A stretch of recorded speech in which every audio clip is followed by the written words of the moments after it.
La xerrada d'avui va sobre el món predoctoral i sobre què hem de fer o com hauríem de planificar la nostra carrera investigadora durant els 3, 4, 5 anys que dura l'elaboració del doctorat i per fer aquest plantejament doncs, ens va semblar fantàstic convidar l'Anna Pineda, que és una persona amb molta experiència en aquest àmbit i que per tant ens pot il·luminar.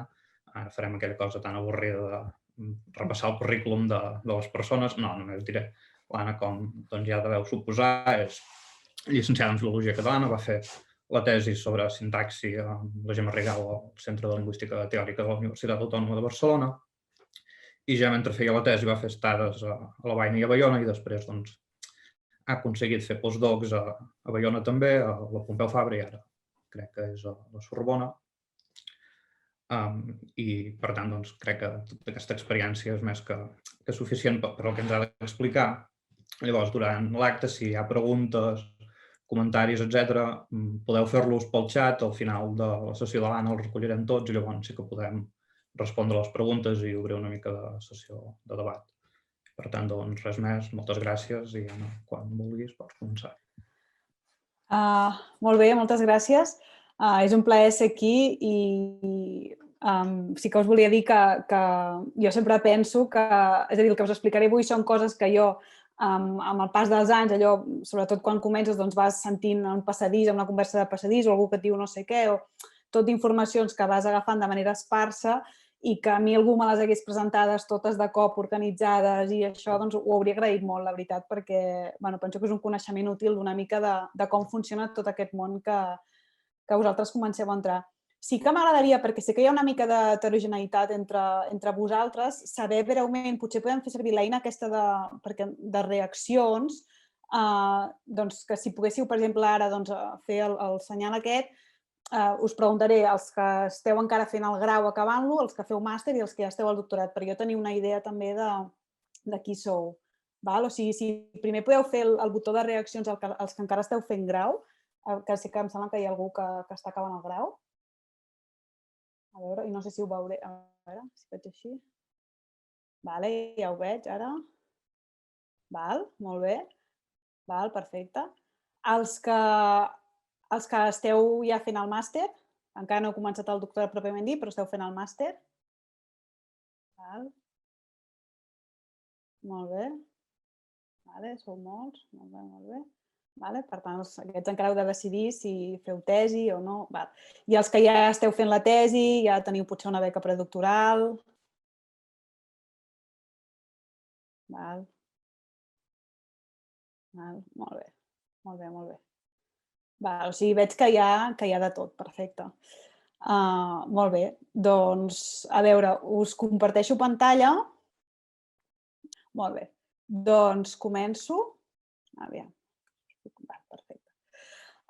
Doncs bé, he titulat això, emprendre la carrera investigadora, una mica els primers passos, tot i que, com ara veurem, arribarem des del camí d'abans de la tesi i també una mica us ho vull explicar després de la tesi, perquè tot va molt lligat, el que feu durant la tesi amb el que podríeu fer després de la tesi. Llavors, que veieu una mica tot el panorama. A veure, en el món de la recerca, de fet, alguns de vosaltres encara esteu fent el grau, doncs ja quan toca decidir si ens volem dedicar a la recerca, doncs segurament hem tingut alguna experiència, potser no gaire, no? Perdoneu, em van sonant sorollets de... no sé si ho puc silenciar.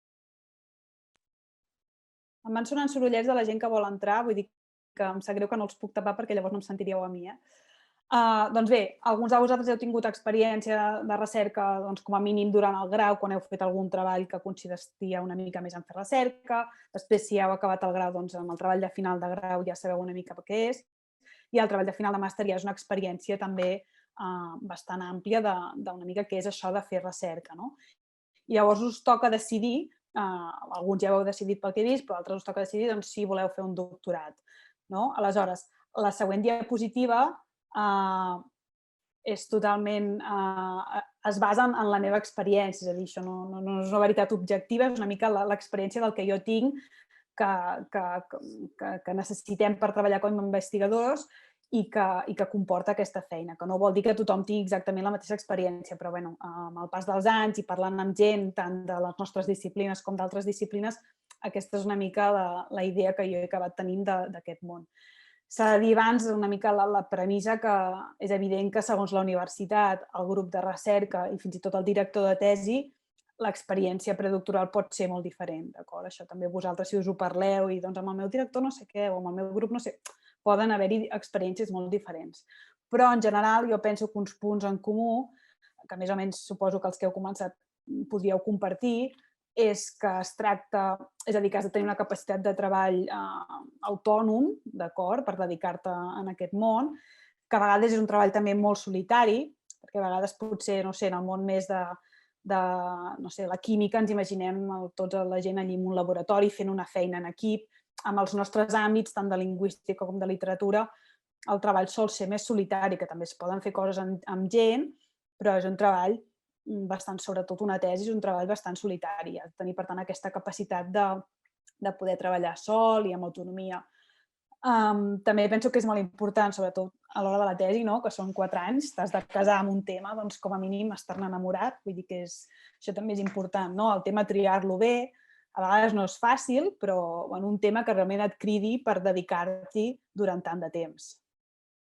Després, bueno, perseverança i determinació, també, en certa manera, aquesta idea de, penso que tant amb la literatura com amb la lingüística, com en general amb la ciència, tenir aquesta combinació com els artistes d'una part més de fantasia o d'inspiració, de per on podria tirar, quines idees tinc o com ho analitzaria això, etc.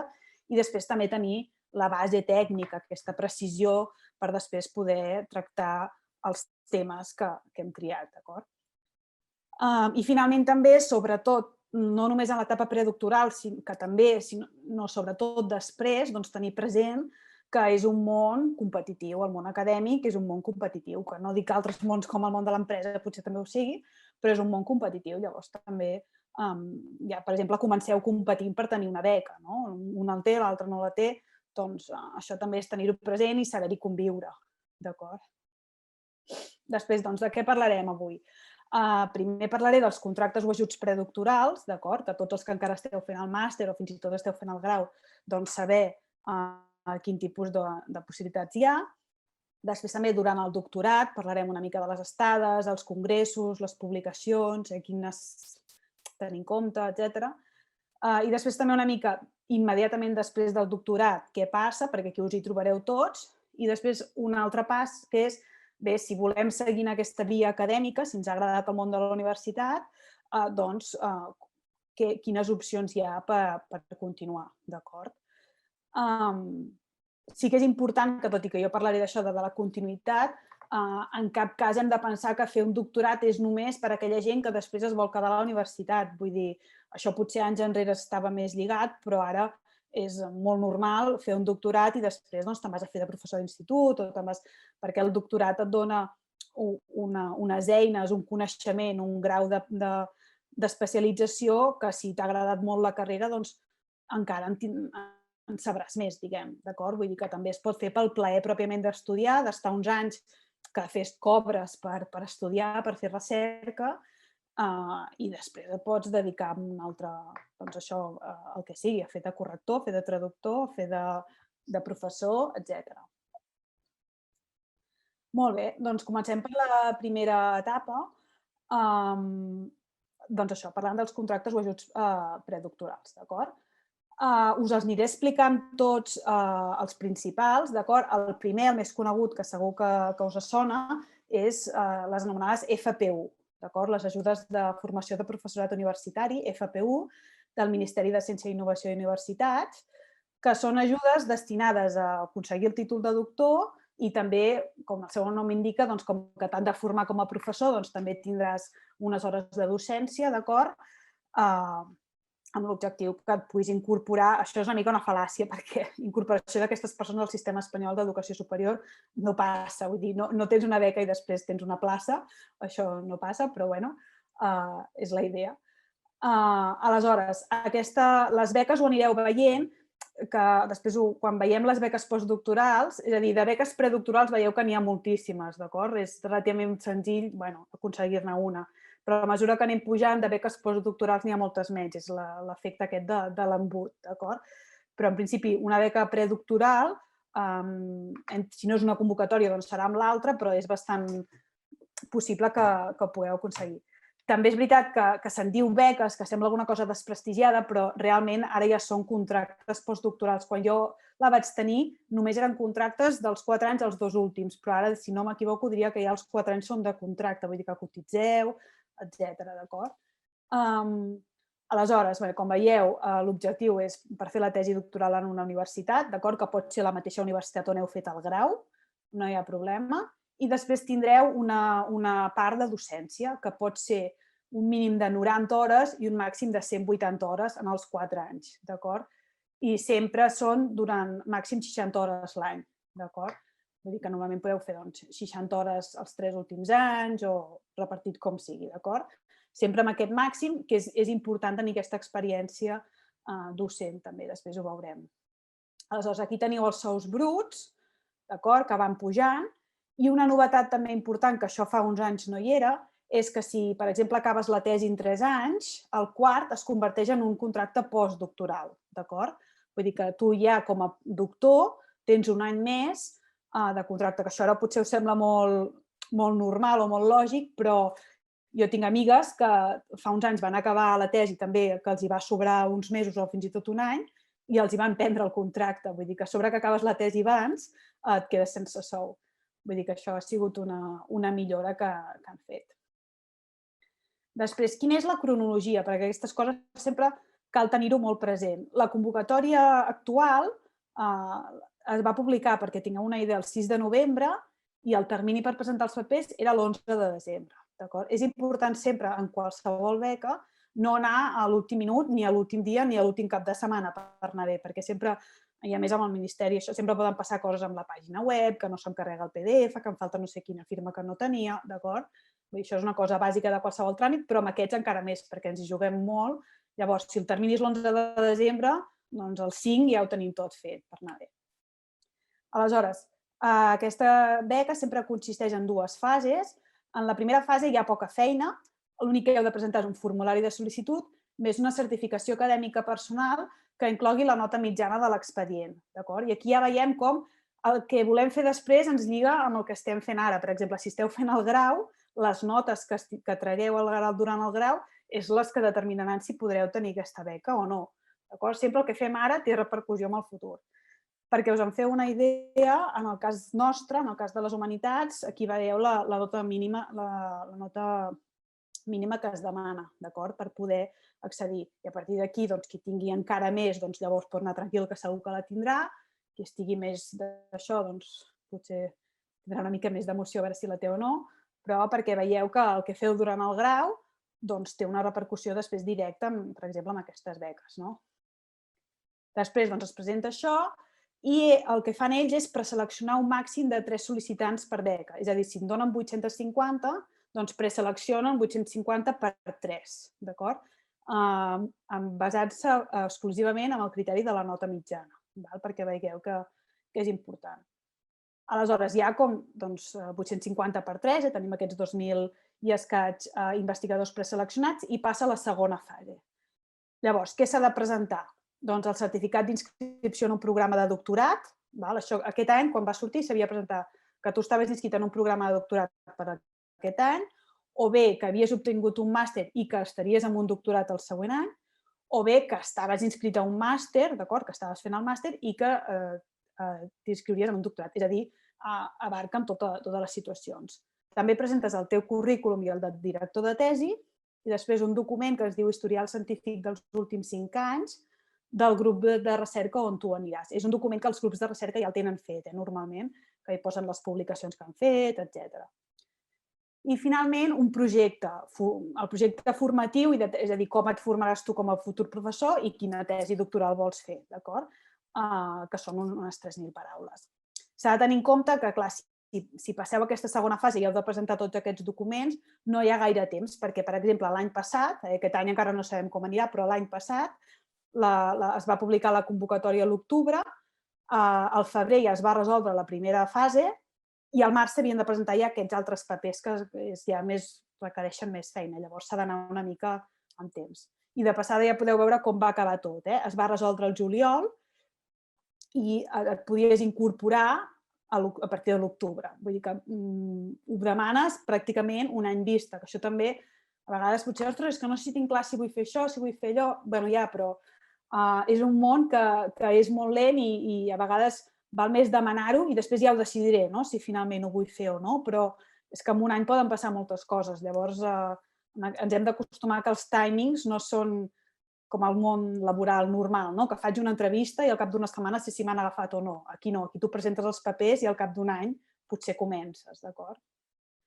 Després, unes altres ajudes que també potser us sonaran són, abans hem vist les FPU, Formació de Professorat Universitari, i ara FPI, que potser també us sonaran, d'acord? Aquestes les dona un altre ministeri. Quina és la diferència principal? Doncs que són ajudes que van associades a un projecte de recerca que ja està finançat pel Ministeri, d'acord? O sigui, a la universitat hi ha un projecte de recerca i aquest projecte pot demanar aquestes ajudes.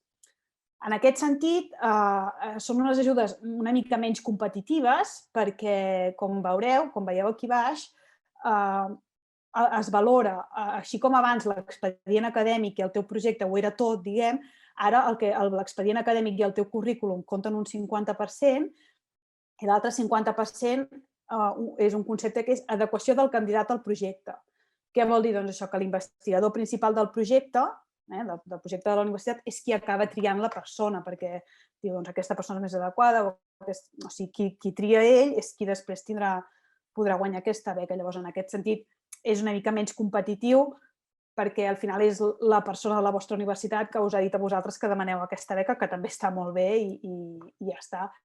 És a dir, l'altra és purament competitiva per currículum i aquesta, doncs, hi ha algú que, diguem, us ajuda directament perquè us selecciona a vosaltres, però igualment és una beca que evidentment està molt bé i els sous, com veureu, són similars, si no iguals, i d'aquestes n'hi ha 1.100. Vull dir, ja veieu, de les altres 800 i d'aquí 1.100, vull dir, n'hi ha forces. També teniu aquí les hores de docència, en aquest cas són opcionals, però més o menys les mateixes, i també la mateixa condició de si acabes la tesi, el quart any es converteix en un contracte postdoctoral. D'acord? Després, els timings, perquè veieu, es va publicar al setembre i el termini de sol·licitud era a l'octubre, i l'any anterior una mica com va anar, no? Es va acabar resolent com l'altre, cap a l'estiu. Després, si ens n'anem, hem vist les ajudes estatals, que clar, proporcionalment n'hi ha forces, però també en tenim tant del País Valencià com a les Illes com a Catalunya.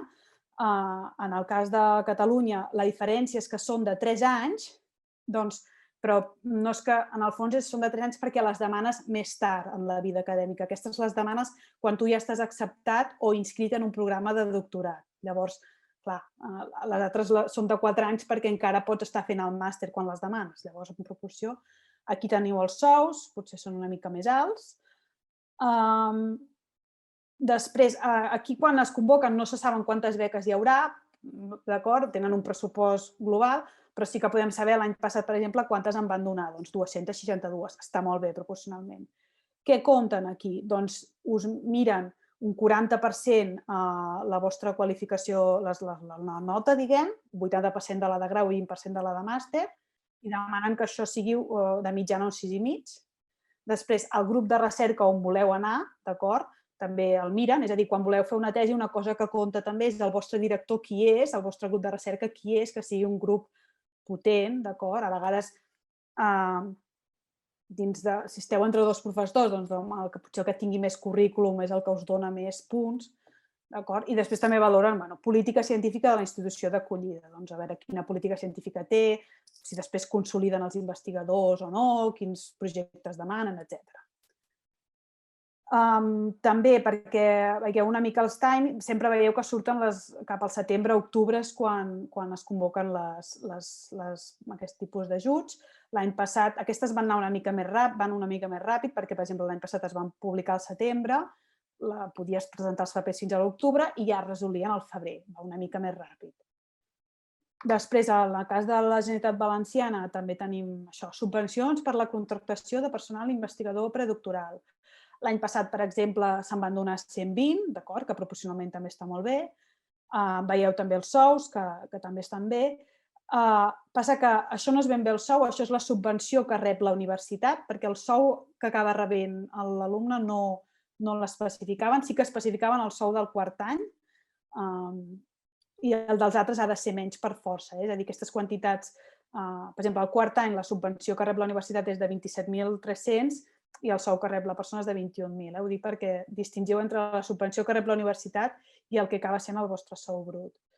Aquí què es demana? Doncs també el títol de grau i llicenciatura i l'admissió en un programa de doctorat, d'acord? O la matrícula de màster que doni accés al doctorat. La convocatòria es va publicar aquest novembre, la resolució serà més o menys al juny i es compta un 40% l'expedient acadèmic, un 20% el vostre currículum i un 20%, i aquí em falta algun 20%, no? Ja veig que això no... Bé, m'he deixat alguna cosa, però també els mèrits del centre receptor. I després també es mira, s'ha de tenir una nota mitjana que és força alta, de 8 amb 17. Molt bé. En el cas de les Illes Balears, també hi ha unes beques similars. En convocaven 12 d'ajuts, són per fer la tesi en 4 anys, també. També teniu una mica, en aquest cas sí que són els sous bruts, sempre amb aquesta idea que el quart any sí que veu la tesi esdevé un contracte postdoctoral. Els requisits, els timings també els teniu aquí, doncs la convocatòria es va publicar al juliol i es resol gairebé un any després. I aquí sí que és veritat que el projecte de tesi ha d'estar marcat en un projecte de recerca que ja estigui subvencionat per un organisme públic, d'acord? Vull dir que la majoria de projectes o sigui, la majoria de projectes on podeu vosaltres anar a fer una tesi estaran subvencionats, però per si de cas. També teniu un 30% us compta la vostra nota mitjana i el vostre currículum i el potencial que ells vegin, un 40% els mèrits del grup receptor i un 30% el projecte que digueu que voleu elaborar. Això per què fa a les convocatòries així més públiques. Després també pot ser, no ho he dit, però d'aquestes, per exemple, sí que, a no ser que estigueu molt segurs, per exemple, és que tinc una nota molt alta i segur que em donen la FPU. En principi no fa cap mal fer els papers de diverses beques, per exemple, si no sabeu segur si us en donaran una o l'altra, d'acord? Perquè ja veieu que és tan lent i al final si us en donen una i ja en teniu una altra, doncs hi renuncieu, no passa res. Però val més ser previsors que no pas jugar-s'ho tot a una carta, potser. Aleshores, també hi ha fundacions privades, potser que si voleu estudiar un tema de recerca concret, doncs, no sé, la literatura d'un autor de tal o el parlar d'un estudi dialectal de no sé on, a vegades també a través de fundacions privades locals, comarcals, regionals, pot haver-hi altres borses d'estudi, d'acord? O també us volia parlar, concretament dins d'aquest àmbit, a part d'aquestes fundacions privades així més petites, de dos casos, que és l'obra social La Caixa i les beques Fulbright, d'acord? Perquè són dues entitats que donen beques per qualsevol àrea de coneixement, d'acord? L'obra social La Caixa concretament en dona tant per quedar-se, diguem, a l'Estat com per marxar gairebé tot el món. I Fulbright és un programa molt, molt, molt prestigiós també, que en aquest cas és per marxar als Estats Units. Potser algú pensa, bueno, però a mi què se m'hi ha perdut als Estats Units o perquè jo hauria de marxar si jo faig un tema de català. Però d'això també en podem parlar, si voleu, però que heu de tenir present que encara que vosaltres estudieu, doncs, no sé, els referents literaris de no sé qui en el modernisme de no sé què, o una cosa així, és a dir, no heu de pensar que vosaltres no us podeu internacionalitzar per això, és a dir, també pot ser interessant doncs, en el període del romanticisme d'altres països, si vosaltres estudieu la literatura romàntica o en el període de no sé què, doncs d'una altra literatura que també estigués relacionat, jo què sé, amb un auge nacionalista o, no sé, també hi haurà paral·lelismes o si feu edicions de textos medievals hi ha gent per tot el món treballant en edicions de textos medievals. Si feu lingüística, evidentment, de l'àmbit que sigui, o sociolingüística, hi ha casos al món paral·lels interessants per comparar. Lingüística també. d'acord? Vull dir, jo conec gent de literatura que ha estat per tot el món, de literatura catalana, de lingüística també. Vull dir que marxar també és una opció per tots vosaltres, en el cas que us interessi. Llavors, la Caixa, per exemple, us les explico aquestes dues beques perquè són beques que, clar, estan molt més ben pagades que les que us he explicat fins ara, les dels ministeris i les Generalitats i tot això. Per exemple, l'obra social La Caixa, clar, en donen moltes menys, 30 beques, clar, per tot, ho pot demanar qualsevol persona de qualsevol disciplina, però n'hi ha, a vegades hi ha gent dels àmbits nostres que els hi han donat. Per tant, 30 beques per fer una tesi a una universitat de l'Estat són de 3 anys, aquí teniu el sou, més després de cada any d'aquests 3 anys també aquests 3.000 euros per poder anar a conferències, per poder fer estades, per comprar-vos equipament, etc.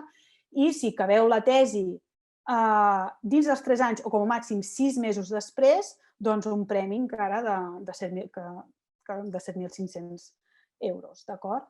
La publicació d'aquestes beques està prevista pel febrer. Els requisits són haver residit a Espanya o Portugal més de 12 mesos en els darrers 3 anys, també haver finalitzat els estudis que condueixen a l'obtenció d'un títol universitari, que almenys 60 crèdits siguin del màster i tenir un nivell d'anglès B2 o superior. D'acord? La cronologia, perquè ho veieu, es preveu que es puguin presentar els papers fins al 25 de febrer, es resol l'11 de març, el 21 de maig es fan no es resol l'11 de març. El 21 de maig es diu els preseleccionats, es fan entrevistes personals i el 30 de juny es comunica el resultat. També l'obra social La Caixa dona ajuts, en aquest cas 120 ajuts, per marxar fora, tant a Europa com a Amèrica com a la zona de l'Àsia i el Pacífic, per estudiar, per fer estudis de postgrau, sigui un màster, un doctorat. Com veieu, que és aquí el sou mensual que donen segons l'equivalència de cada país, i els requisits és tenir el títol de grau i llicenciatura. Si els estudis d'allà on va seran en anglès, doncs un bon nivell d'anglès, o si seran d'una altra llengua, doncs el B2 d'aquella llengua. I ja ho teniu. I aquí la cronologia és més o menys la mateixa. I finalment us volia parlar d'aquestes beques Fulbright, que Fulbright és com una col·laboració entre els Estats Units i diversos països. I en el cas d'Espanya en donen 8 beques per anar als Estats Units. En aquest cas són per passar un temps allà. No pots fer tota la teva tesi perquè són màxim 12 mesos, però això per anar allà amb un bon sou, més una quantitat per fer el viatge, més també altres imports per si has de gastar diners en el que sigui. D'acord? Doncs bé, saber que existeixen aquestes opcions per tenir-ho present. I teniu-la... En aquest cas es van publicar a l'octubre, el termini de sol·licitud era el gener, això van sortint cada any i també, més o menys, les beques sempre és un any entre que ho demanes i t'ho donen. Això és una mica el panorama, de tenir una mica la idea de les diferents beques que hi ha, que segurament ja heu tingut experiència demanant-les, després en podem parlar o us esteu plantejant. I després ja tenim la beca, o fins i tot potser alguns de vosaltres feu la tesi pel motiu que sigui, perquè treballeu, pel que sigui, feu la tesi sense tenir beca, però en tot cas ja arribem a l'etapa que comencem el doctorat. Llavors, què és important així una mica com a resum de l'època del doctorat? Sobretot si feu el doctorat per després seguir-vos dedicant a la vida acadèmica.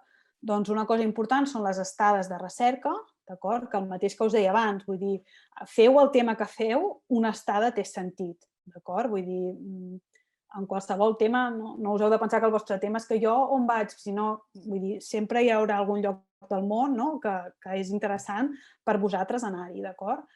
Doncs les estades és important. La presència, abans era més la presència en el sentit, que us he posat a baix, la presència física d'anar a congressos, ara tot això és una llàstima, sobretot els que esteu començant ara, que no heu tingut mai encara l'oportunitat d'anar, perquè us ha enganxat amb l'època de la pandèmia, però clar, anar a congressos, al conèixer gent que tu fins ara havies llegit els seus treballs i llavors els coneixes, clar, tot això s'ha perdut una mica, però també és molt important en els congressos a vegades no només el fet d'anar i explicar, sinó el que parles després durant l'hora del cafè o que coneixes no sé qui, tot això, anar creant xarxa, el networking que diuen en anglès, tot això ara és una mica més difícil per culpa de la situació. Però bé, també, en qualsevol cas, tenir aquesta presència virtual, d'acord?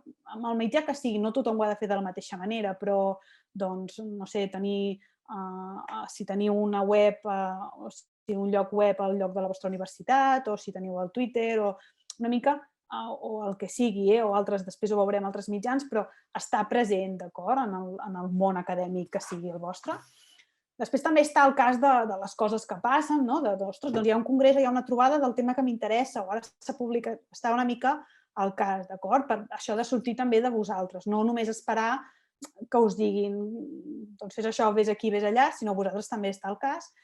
I també procurar, en certa mesura, publicar, d'acord amb el nivell que esteu, que és evident que esteu fent el doctorat encara, però començar potser ja a publicar, d'acord, a tenir iniciativa.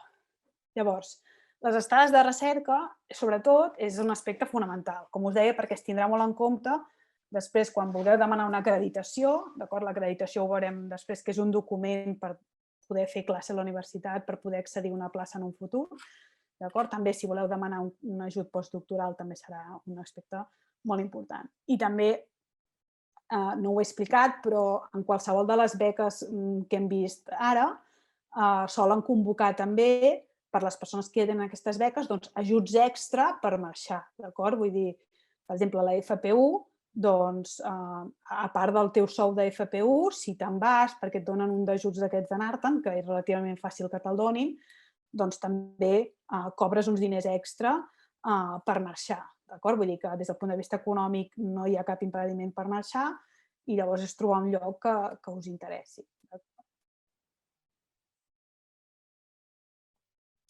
Us poso l'exemple aquí de si teniu la FPU, llavors hi ha un programa que es diu Ajudes complementàries de mobilitat destinades als que ja tenen la FPU.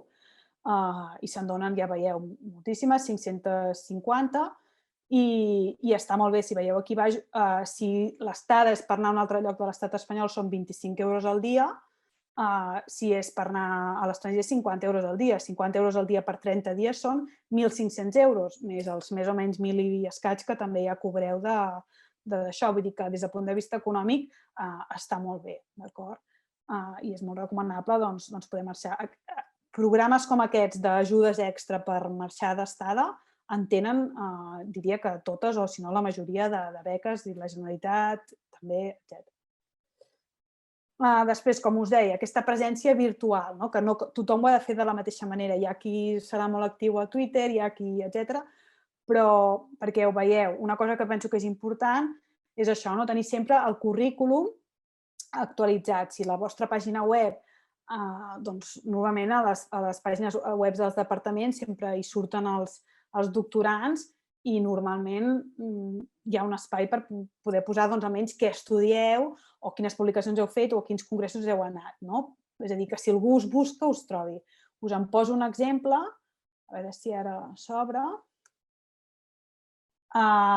que us deia que és el web del Centre de Lingüística Teòrica, doncs aquí, que m'imagino que el departament o el grup de recerca on vosaltres estigueu tindrà una cosa similar, la majoria ho tenen, que a part dels professors hi ha un apartat de becaris i doctorants, que seria el vostre cas. Aleshores, veieu aquí que us deia l'important que si algú us busca pugui trobar la cara que feu i l'adreça per si algú us vol escriure, d'acord?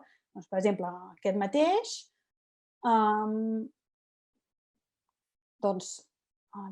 perfecte.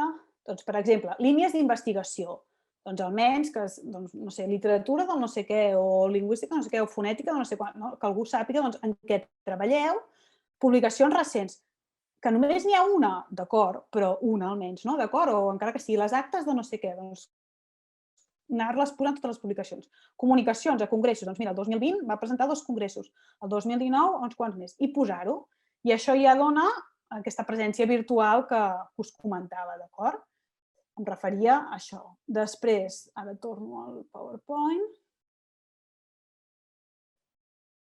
Després també mantenir els perfils de les xarxes socials del món acadèmic actius i actualitzats. Potser no cal que estiguin tots ara, cadascú triarà el que li sembli, però hi ha, per exemple, l'acadèmia.edu o el ResearchGate o el Google Scholar, el que sigui, però són llocs aquests, això, com a mínim que si publiques una cosa o un esborrany o un handout o un PowerPoint que has presentat a algun lloc i el vols compartir, tenir una mica el perfil en aquestes xarxes, d'acord?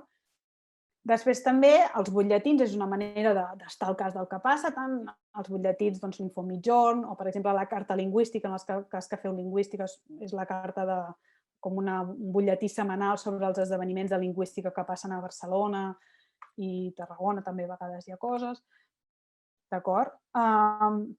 També d'internacionals, jo us explico el que m'afecta a mi, de lingüística és una cosa que es diu el Linguist List, la llista dels lingüistes, on, ara us ho explicaré, ara us ho ensenyaré, cada vegada que hi ha un congrés, cada vegada que surt una tesi doctoral, que es publica un llibre, que un número de revista, un curs d'estiu, feines fins i tot, es publica allà. I m'imagino que de literatura pot ser que hi hagi eines similars, d'acord?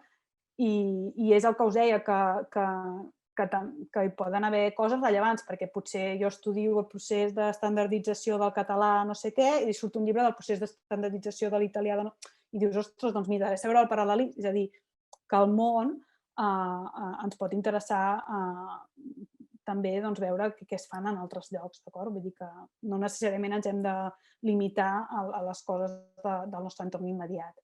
Un exemple d'això del Linguist List, més que res pels que estigueu de lingüística.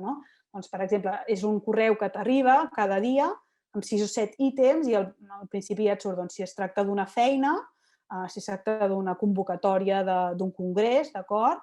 És un congrés sobre aquests temes de llengües romàniques a Suècia. O, per exemple, un llibre que ha sortit, una ressenya que ha sortit, això vol dir table of contents, o sigui, la taula de continguts, o sigui, un nou número de revista i pots veure l'índex d'aquest nou número de revista a veure què s'hi ha publicat. Això és lingüística en tots els sentits, des de sociolingüística, lingüística teòrica, lingüística descriptiva, de tot, pragmàtica, o sigui, entre tot en aquesta d'això. Però perquè tingueu una idea d'aquest tipus de butlletins. Llavors, congressos també, segurament hi ha alguns de vosaltres ja heu tingut l'oportunitat d'anar a algun congrés o de pensar si us interessa anar a un congrés, etc. En general, primer hem de valorar que vosaltres penseu que aquell congrés és interessant per vosaltres. Segons el tema de recerca, el més interessant del món per vosaltres pot ser un congrés local, per dir-ho d'alguna manera, o en el nostre cas, un congrés limitat a l'àmbit del català, i això pot estar molt bé, però també, i a vegades els mateixos congressos de català també són internacionals. Llavors, en general, d'alguna manera, després de cara al currículum, és a dir, si només vas a congressos organitzats pel teu grup de recerca o organitzats a la teva universitat o organitzats a la teva ciutat, això t'ho poden retreure, diguem. O sigui, el que busquen és que vagis a congressos internacionals o com a mínim, com veieu aquí baix, un índex de qualitat del congrés és que el comitè científic, és a dir, els que l'organitzen, els que trien qui hi participarà, sigui variat i sigui internacional. És a dir, un congrés que organitza la vostra universitat, on qui tria què es presenta és la gent del vostre departament, i tots els convidats són gent de... Vull dir, una cosa molt endogàmica, això després no serà ben vist. Quasi ja no passa això, però perquè ho tingueu present a l'hora de valorar. Després també altres índexs de qualitat, que hi hagi un procés de selecció per parells de doble C, que es diu. Què vol dir això? Vol dir que quan hi ha un congrés tu envies la teva proposta, normalment, d'acord? Tu envies la teva proposta i llavors ells la revisen i seleccionen les propostes que realment seran seleccionades per parlar en aquell congrés.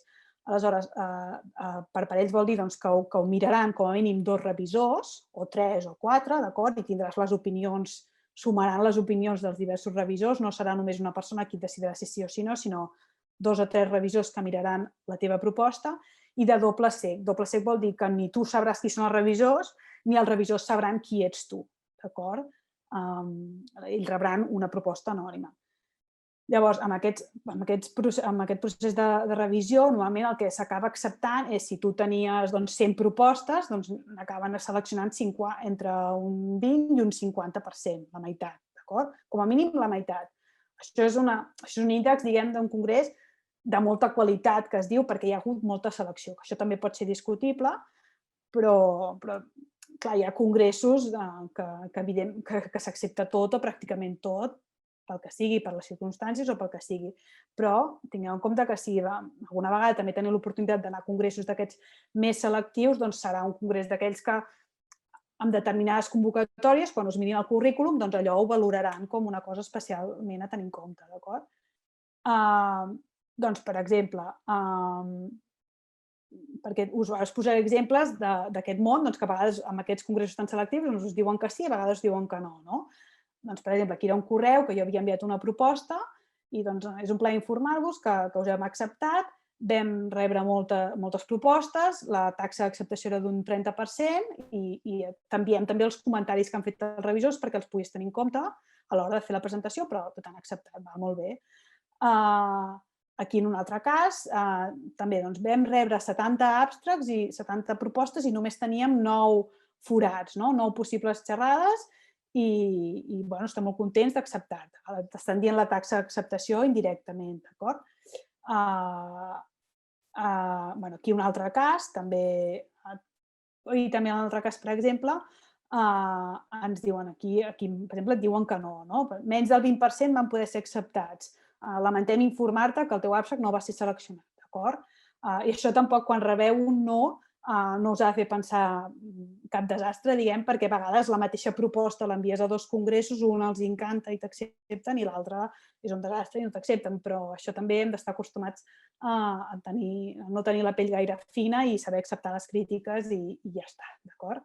Però perquè veieu una mica la dinàmica d'aquesta idea dels congressos selectius, d'acord?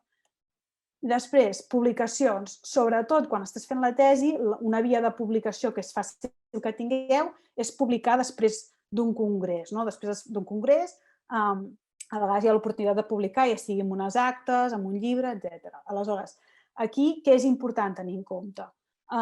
Primer, mirar que l'editorial on es publiqui allò, o la revista, si és que es fa un número especial de revista, doncs tingui un cert prestigi, per anar bé sigui internacional, d'acord?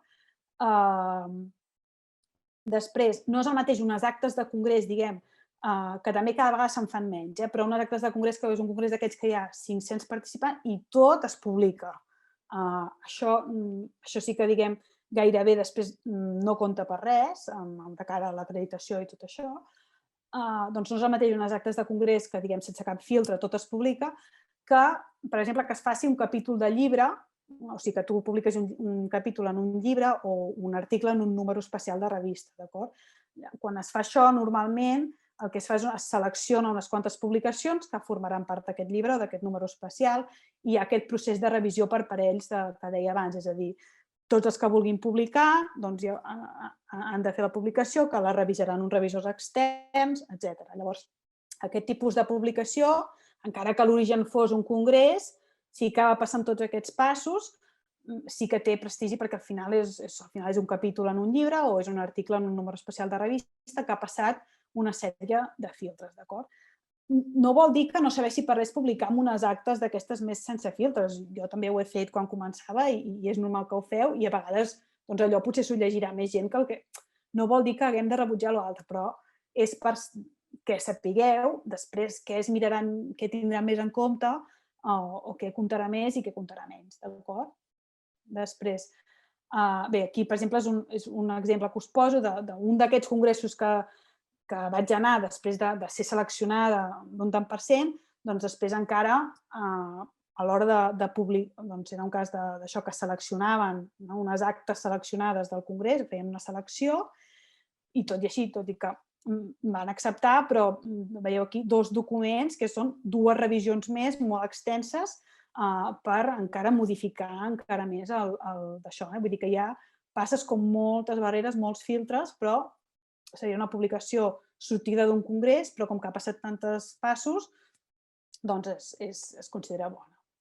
Després, pel que fa a les revistes, que potser mentre feu la tesi, potser encara no els hi fixeu tant amb les revistes de publicar, però ja quan acabeu la tesi ja comenceu a pensar, bé, hauria de publicar aquests resultats en algun lloc, no?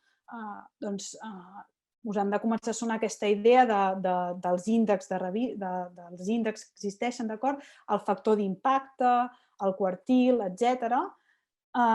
Llavors, el factor d'impacte és un indicador bibliomètric que mesura el grau d'influència d'una publicació, fan com unes divisions entre el nombre de citacions, el nombre total d'articles, el nombre d'articles que es publiquen, etc. i surt un número, d'acord? Llavors podeu sentir dir, és que és una revista amb un factor d'impacte molt alt o molt baix, etc. Aleshores, ordenen les revistes, hi ha com uns rànquings de revistes, i llavors es parla de primer quartil, segon quartil, tercer quartil i quart quartil, no? Que és com el 25% primer, el 25% segon, divideixen així entre les millors revistes, doncs les que estan en el 25% superior, el següent 25%, etc. D'acord? Amb aquest aspecte de les revistes, que aquí teniu, us he posat l'enllaç cap a un rànquing d'aquests que podeu consultar de revistes, que després, si voleu, us passem al PowerPoint.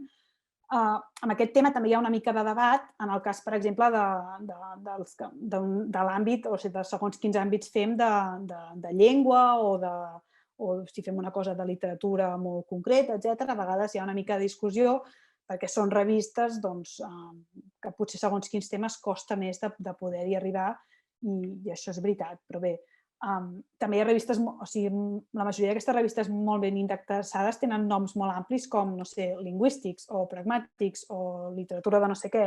Vull dir que al final és saber-hi portar els nostres temes perquè puguin ser d'interès des del punt de vista internacional, no?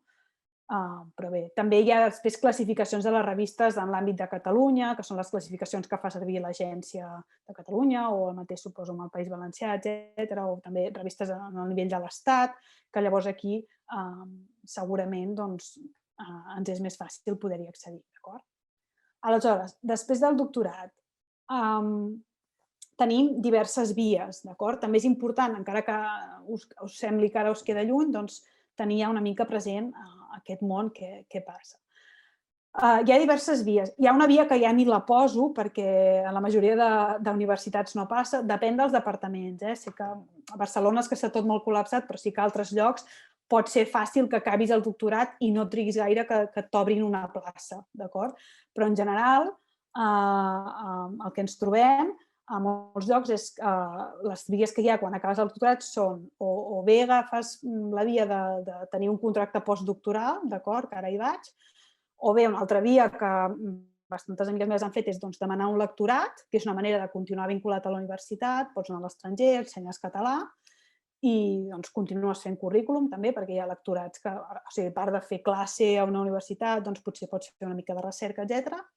O també pots fer de professor associat, que sabeu que són uns contractes generalment molt precaris, que per anar bé necessites tenir un altre contracte d'una altra cosa fora, etc.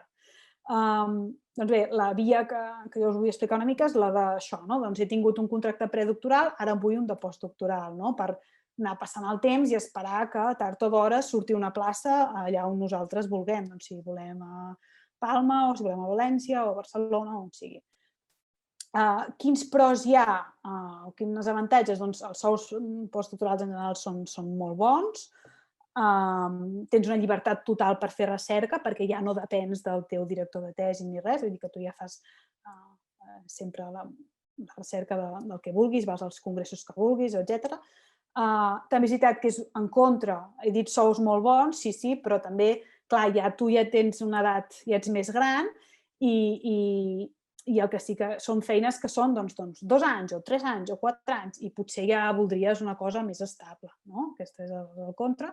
I després també que és un món encara més competitiu, és aquell efecte embut que us explicava. Hi ha molta gent que pot aconseguir una beca predoctoral, però les postdoctorals la cosa es va reduint i en certa manera has de tenir una predisposició per anar-te'n a l'estranger, ja sigui anar-te'n físicament, perquè moltes beques d'aquestes són per marxar, o bé negociar d'alguna manera, de dir, mira, jo vindré un cop al mes i m'hi estaré una setmana, o això ja cadascú, perquè també, com més gran et fas, potser menys ganes tens d'anar-te traslladant, o per la família, per la parella, doncs no et va bé anar-te movent tant, hi ha molta gent que diguem, sobre el currículum posa 2 anys a Amsterdam i no va estar 2 anys a Amsterdam, estava aquella persona a Barcelona i anava un cop al mes a Amsterdam o el que sigui, d'acord?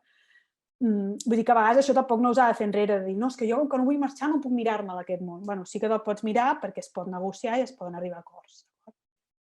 Aleshores, abans de demanar això, beques, no sé què, el primer que s'ha de fer pràcticament quan acabeu la tesi és demanar l'acreditació. Per això, perquè clar, si sortís una plaça allà on vosaltres voleu, doncs està preparat, perquè el que no pot ser és que ens surti una plaça i que nosaltres no tinguem l'acreditació, que és com un paper que si no el tens no pots presentar en aquelles places, d'acord?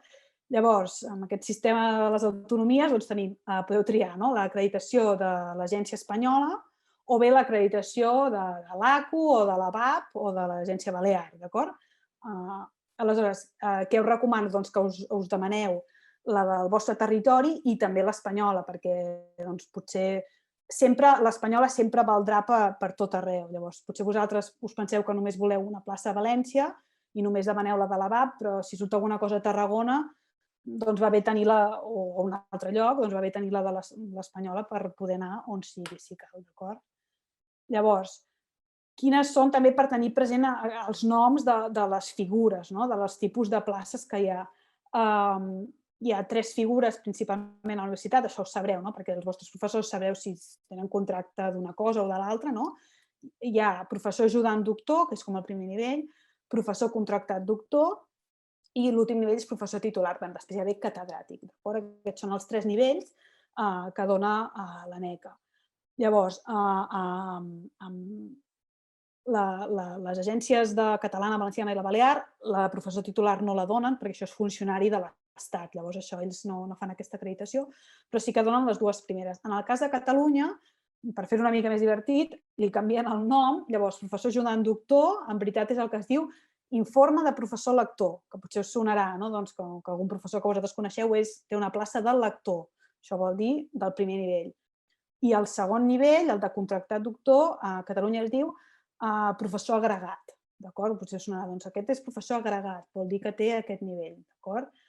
Aleshores, us explica... Un altre fet diferencial és que la convocatòria de l'ANEC està sempre oberta, la podeu demanar en qualsevol moment de l'any, i la resta heu d'estar al cas, perquè són convocatòries que s'obren cada 2 cops l'any o 3 cops l'any. Llavors, és tenir els papers a punt per quan s'obrin la convocatòria. Llavors, us explicaré primer la de l'ANEC, la de professor ajudant doctor, perquè és la que hauríeu de demanar tots quan acabeu la tesi, o de seguida que pugueu. Doncs què demanen? Aquí teniu l'enllaç perquè us ho heu de mirar amb calma i pot ser que d'un any per l'altre hi hagi petits canvis, però sí que voldria ensenyar-vos alguns fragments perquè ho tingueu present. De tot el que jo us deia que es comptaria, que és veritat que no us ho deia per res. Doncs, per exemple, en el cas de les publicacions, doncs diu, es valoren preferentment les aportacions que siguin en articles de revistes de prestigi reconegut. Llavors aquí us diu, doncs ho tindrem en compte a partir d'aquests índexs.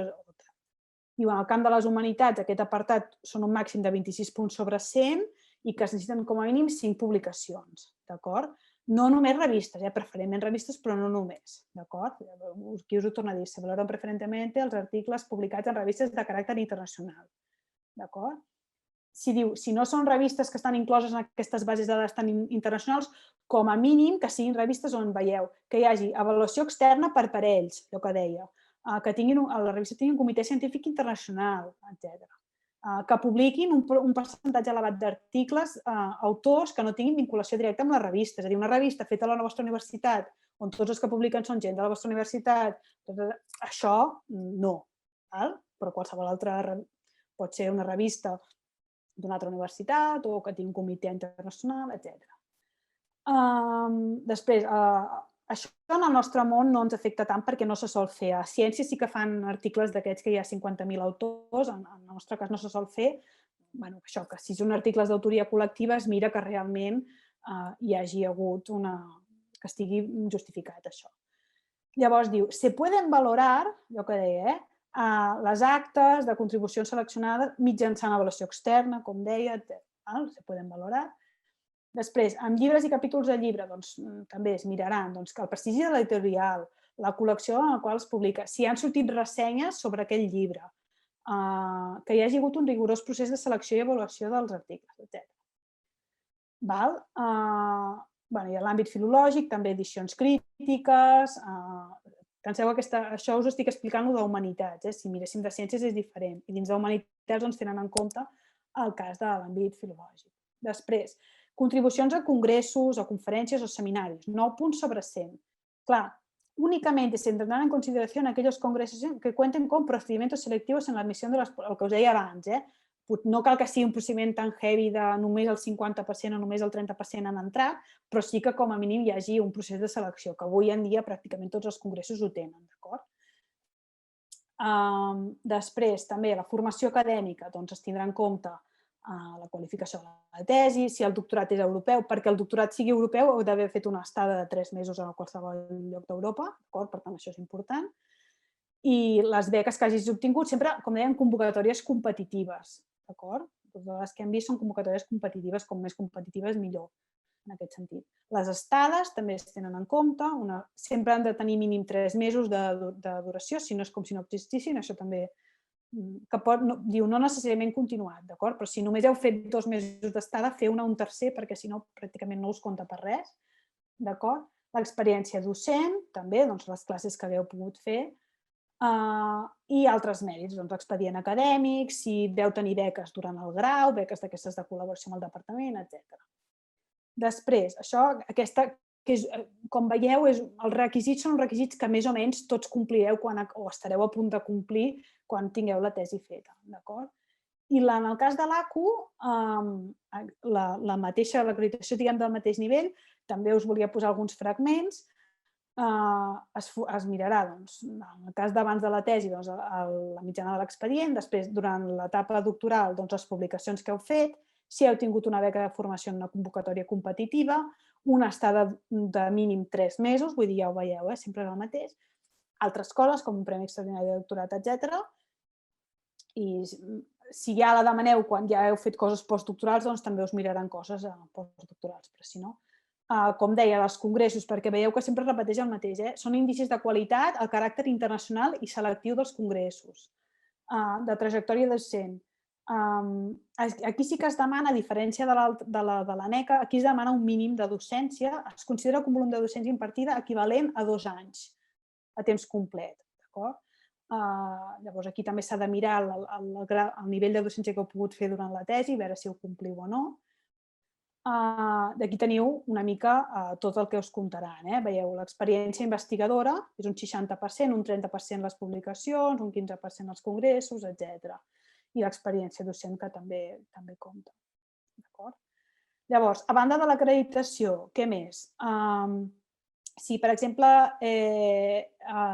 heu fet la tesi doctoral escrita en català, coses que podeu fer, doncs demanar, per exemple, aquest ajut de la Generalitat de Catalunya, que els donen cada any, més o menys uns 500 euros.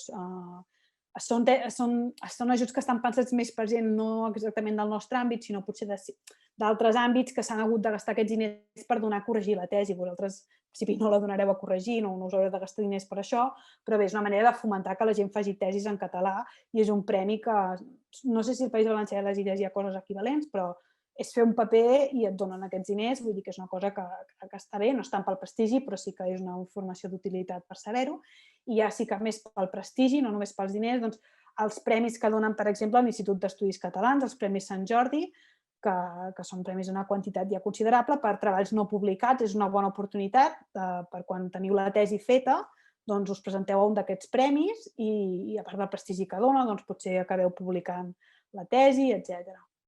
També hi ha altres premis, per exemple, la xarxa Vives d'Universitats, juntament amb l'Institut d'Estudis Montjuïc, donen un premi a les tesis en humanitats escrites en català, que consisteixen en uns diners més la publicació del llibre. Llavors, és estar el cas també d'aquest tipus de premis que surten. També altres premis d'institucions locals, comarcals, regionals, etc. A vegades són temes vinculats amb un territori. Aquí, per exemple, l'Institut d'Estudis Comarcals de la Marina Alta, al País Valencià, premis d'investigació de no sé què, per gent que hagi... Veieu aquí, dotació econòmica, 2.500 euros. Si feu un tema lligat amb un territori, ja sigui amb la llengua d'un territori, amb un autor d'un territori, doncs poden interessar també aquest tipus de premis. I finalment, i passaré més breument, els contractes postdoctorals que us deia, d'acord? Només perquè veieu una mica què se us demanarà si voleu demanar aquest tipus de contractes. N'hi ha de dos tipus. N'hi ha que són només de recerca i n'hi ha que són de... M'he equivocat, recerca i investigació no, que això és sinònim. Recerca i docència, perdoneu. Aleshores, és a dir, n'hi ha que faràs classe també i n'hi ha que només faràs recerca. Llavors, generalment els requisits són tenir publicacions, haver fet estades mentre fèieu el doctorat, presentar un projecte de recerca, que sigui innovador, que sigui factible, que estigui ben explicat, el mateix de sempre, i moltes vegades l'anglès és possible que sigui la llengua de treball, depèn d'on vulgueu anar o què feu, o almenys per fer els papers, etc. Encara que després vosaltres estudieu la variació sintàctica del català. Però bé, i aquesta, hi ha oportunitats arreu del món, ara jo us explicaré, no us explicaré de contractes postdoctorals ni arreu del món, però us explicaré els que estan vinculats aquí, que ja sigui per quedar-se o per marxar, però que surten d'entitats d'aquí, d'acord?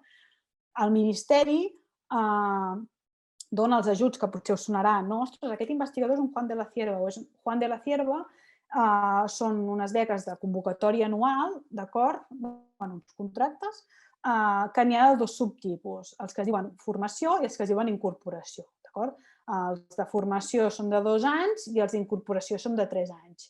La cronologia us la poso perquè la tingueu, no l'anirem comentant, però sempre és més o menys el mateix. Entre que es publica i que t'ho resolen i comences, passa pràcticament un any, d'acord? Llavors, perquè ho veieu, aquí aquests dos tipus d'ajuts, en tots dos casos són per anar, per quedar-se a l'Estat. Aleshores, la convocatòria d'aquest any, perquè veieu la diferència, si tu has defensat la tesi entre el 2019, o sigui, tens el doctorat el 2019 o el 2020, pots demanar la formació. Si ets més gran, que ja fa més temps que tens el doctorat, pots demanar la incorporació. Això és bo perquè abans d'aquestes beques només, o sigui, no hi havia aquests dos subtipus. Llavors, què passava? Que competies gent que feia molt poc que s'havia doctorat i gent que feia molt. I ara el que han fet és subdividir-los. Els que fa molt poc demanen un subtipus i els que ja fa molt que s'han doctorat, o més que s'han doctorat, demanen l'altre subtipus.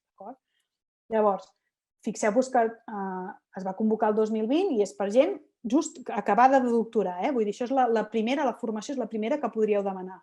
L'únic requisit és que heu d'anar a una institució d'acollida diferent a la que heu fet el doctorat. Heu de canviar d'universitat, però si heu fet el doctorat de l'Autònoma, podeu anar a la UB o heu fet a la Universitat de València, sí. Aleshores, tens unes hores lectives també per fer, opcionals, i que són opcionals però sempre us convé molt fer-les. El sou brut són 2 anys i l'altre, podríeu tenir primer la formació i després tenir l'altra, per exemple. Doncs en aquest cas sí que podeu anar a qualsevol universitat. Si voleu anar a la mateixa que veu fer el doctorat, ja fa més anys que el veu fer el doctorat, però us demanen que tingueu un any d'experiència postdoctoral a un altre lloc, que ja el tindreu perquè ja fa més anys que us heu doctorat. Després, l'avantatge d'aquestes beques és que no cal escriure un projecte, sinó que simplement heu de presentar el currículum vostre, el del que serà el vostre supervisor, que no és un supervisor com el director de tesi, és més sobre el paper, però ja està. I l'historial científic del grup. Sí que és important que el currículum serà en aquest format del currículum vitae CBN, que és el currículum vitae normalitzat, que és una cosa molt divertida, que algun dia, si no ho heu fet ja, doncs heu de començar a dedicar potser 1 o 2 dies entre tota la informació del vostre currículum amb aquesta interfície, que llavors sempre per diferents convocatòries traureu el currículum d'aquí. D'acord? És important amb aquestes beques que el supervisor, si vosaltres voleu demanar una beca d'aquestes per anar a la Universitat de València, doncs parleu amb temps amb el qui vulgueu que sigui el vostre supervisor, perquè aquest supervisor només podrà patrocinar o ser el supervisor d'una persona. Llavors, que no us passi que llavors voleu demanar aquesta beca per anar, no sé, amb el Cerdanya a València i el Cerdanya ja té algú altre. Llavors heu d'anar amb temps reservant-vos a aquella persona. Els criteris d'avaluació, només perquè ho tingueu en compte, un 50% és el vostre currículum, que us comptaran les contribucions, les publicacions, l'activitat internacional, i un altre 50% és la trajectòria del grup on voleu anar. Llavors també és important que vulgueu anar a un grup que tingui bastanta bona d'això, perquè així tindreu més números. L'altra beca, la que us he dit que demaneu quan ja fa més anys que us heu doctorat, fixeu-vos que el vostre currículum passa a comptar encara més, un 70%. i el grup només són 30. És a dir, cada vegada esteu més sols vosaltres. Perdoneu que hi ha un parell d'ítems en anglès, perquè vaig fer aquesta intervenció en anglès l'última vegada i això no ho he pogut traduir, se m'ha escapat.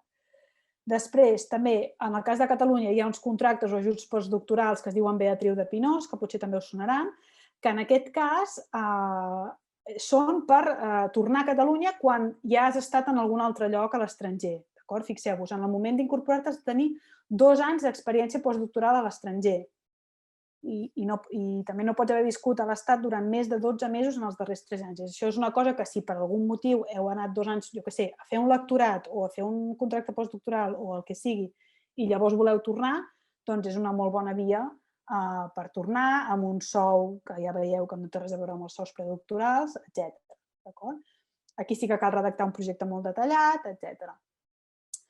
Fixeu-vos que us miren, doncs, el que miren és l'excel·lència en general del projecte, del vostre currículum, del grup d'acollida, l'impacte que tindrà el projecte que voleu fer, la planificació i gestió de la proposta, etc. Això, els criteris, perquè els tingueu, ja els podeu mirar amb més tranquil·litat. El País Valencià també dona subvencions en 2 modalitats, una que és per sortir fora, si tu has fet el doctorat a la Universitat Valenciana però vols sortir fora, i una altra que és per tornar al País Valencià si has fet el doctorat en una universitat no valenciana i ara vols tornar. També aquí teniu el sou, la durada, etc., els requisits i heu de tenir un tutor al País Valencià que tingui uns certs trams d'investigació, que és com uns exàmens, uns filtres, uns controls que fan els professors d'universitat, que tingui un determinat currículum. I aquí també, veieu, el vostre currículum comptarà un 40%, el projecte que presenteu un 30% i el centre on vulgueu anar un altre 30%.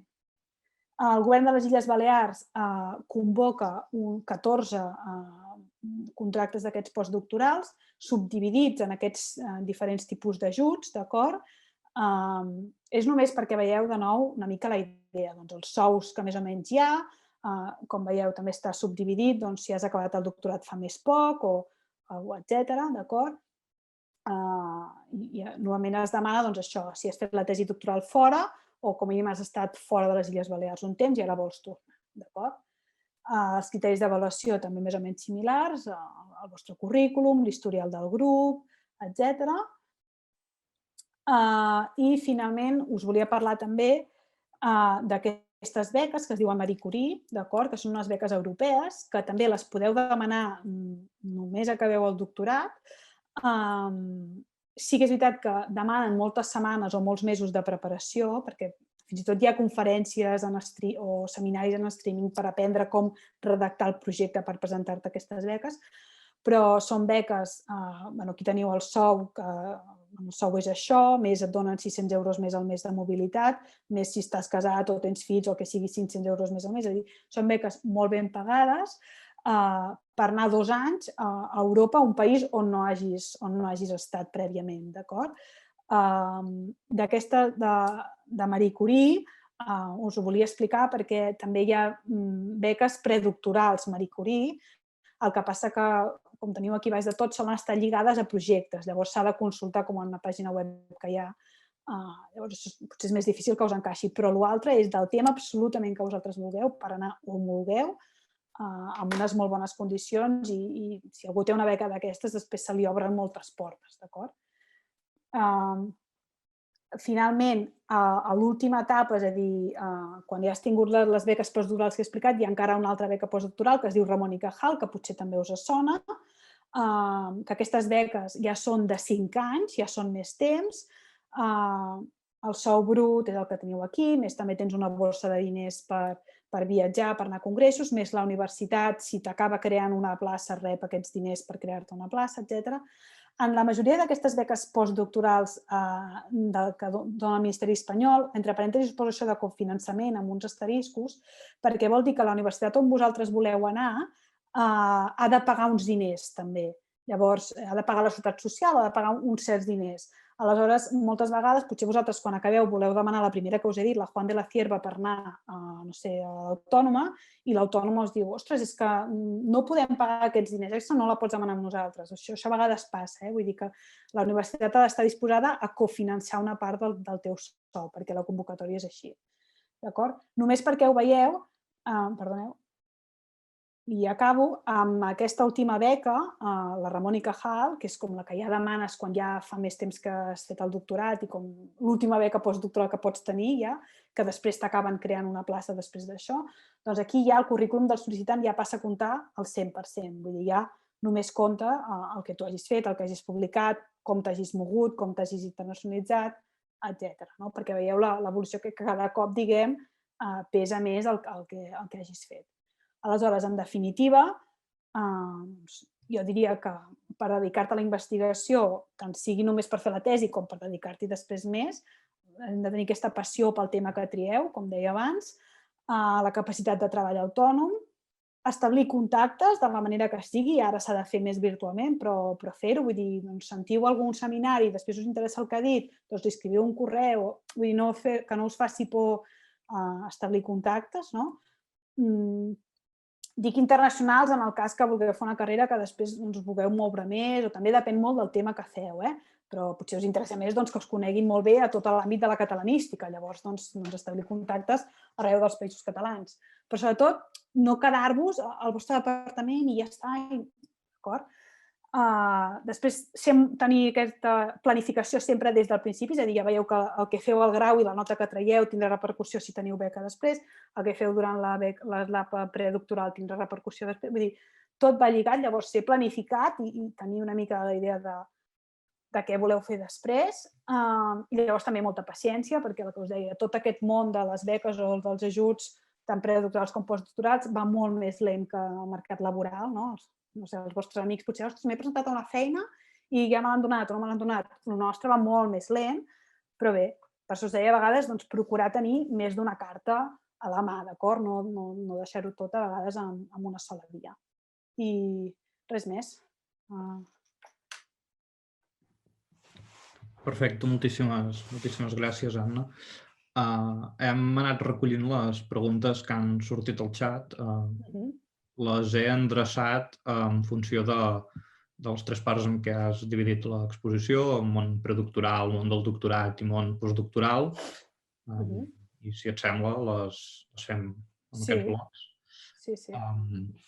La primera pregunta pel que fa al tema predoctoral és si faig el màster fora de València d'una especialitat que no existeix a València, podria accedir al doctorat a una universitat de València i especifiquen que el màster seria en Estudis de l'Àsia Oriental. En principi, i el doctorat? O sigui, ha mirat els doctorats que hi ha a la Universitat de València, aquesta persona? O no ho explica? Home, normalment els doctorats tenen títols molt amplis, d'acord? És a dir, normalment els doctorats, perquè a les universitats també els interessa tenir molts alumnes, llavors els doctorats normalment solen ser títols bastant transversals. Jo me'n recordo, per exemple, a l'Autònoma hi havia el doctorat de Filologia Catalana, era de Filologia Catalana i Estudis Teatrals, vull dir que hi havia gent que veia coses d'actors i d'interpretació i gent de catalana. O el que vaig fer jo, que era Ciència Cognitiva i Llenguatge, que hi havia des de filosofia, neurolingüística, vull dir, solen ser... Diu, és que no hi ha orientat en València a nivell doctorado. Clar, el tema és que llavors, o sigui, ell podria fer segurament un doctorat a la Universitat de València, no sé ara quins doctorats hi ha a la Universitat de València, potser no, o sigui, clar, no trobarà un doctorat sobre estudis orientals potser a València, però hauria de trobar un doctorat que fos relativament adequat, no sé si un doctorat d'estudis culturals o no sé, és que no sé exactament aquesta persona si fa coses de lingüística o de cultura, però un doctorat que pugui encaixar mínimament amb les seves idees i en principi no hi hauria d'haver problema. Per això ja és parlar-ho amb el director del programa de doctorat, veure un doctorat que s'adeqüi més o menys al que tu el que tu fas. Sí, a la Universitat de València existeix el programa de doctorat de Llengües, Literatures i Cultures. Aleshores, en un principi... Més ampli que això... Exacte, vull dir, en un principi hauria de trobar els Sí. directors adequats. Exacte, això sí. O les directores adequades, vull dir... També a vegades una cosa és, si tu vols fer el doctorat a València i allà no hi acaba d'haver un especialista del teu tema, agafes un codirecció, una persona de la Universitat de València i un codirector de Pequín o d'on et convingui per tenir, saps? Perquè a vegades passa que el tema que fem o és un tema encavalcat entre dues especialitats i vols dos professors i això és perfectament legítim i està molt bé i pot ser una solució per casos com aquests. Sí. Puc intervenir perquè és molt relacionat amb això? Sí. En el cas de tesis codirigides, jo volia preguntar-te si, per exemple... Espera que poso la càmera. Si tens una FPI, per exemple, has d'estar inscrit en un programa de doctorat d'una universitat espanyola, no? Entenc. Et codirigeix un professor d'una universitat estrangera. Això, efectes pràctics, què vol dir? És a dir, tu pots anar-te'n el temps que vulguis a la universitat estrangera, hi ha algun tipus de restricció, és negociable? A veure, tu, en principi, si tens una beca espanyola, en aquest cas l'FPI, et paguen per estar a l'estat espanyol, excepte quan demanis un ajut d'aquests perquè, és a dir, fins i tot des del punt de vista que si trenques una cama i tu estàs en un altre país i no tocava estar-hi, doncs què passa, no? Llavors, en principi has d'estar allà on dius que teòricament tens el contracte, però sí que, jo diria que amb les codireccions funciona igual, és a dir, tu per anar-te'n a l'estranger, encara que sigui el teu codirector, doncs has de demanar entenc jo que has de demanar una estada d'aquestes de mobilitat, que ja n'hi ha lligades a la FPI, per poder anar-te'n 3 mesos o el que sigui. Diria que funciona igual, vull dir que encara que tinguis codirecció funciona igual, ho hauries de mirar, però més que res per la cosa que està legal de si tu estàs cobrant aquí i no pots estar en un altre país perquè tu paguen un sou, diguem, una estat social i tot, per ser aquí. Llavors, diria que moure't, de dir, ara me'n vaig 6 mesos allà, diria que ha de ser sempre amb permisos. També es poden fer estades, jo no ho he explicat, sense finançament. Vull dir que també pots dir, doncs mira, ara jo faig uns papers, informo al Ministeri que me'n vaig 3 mesos allà on hi ha el meu codirector, encara que no m'hagin donat els diners per anar-me'n o perquè me'n vull anar molt més sovint del que em poden pagar. Llavors també l'important és que sempre estiguin al cas al Ministeri o qui sigui i ja està. Però sí.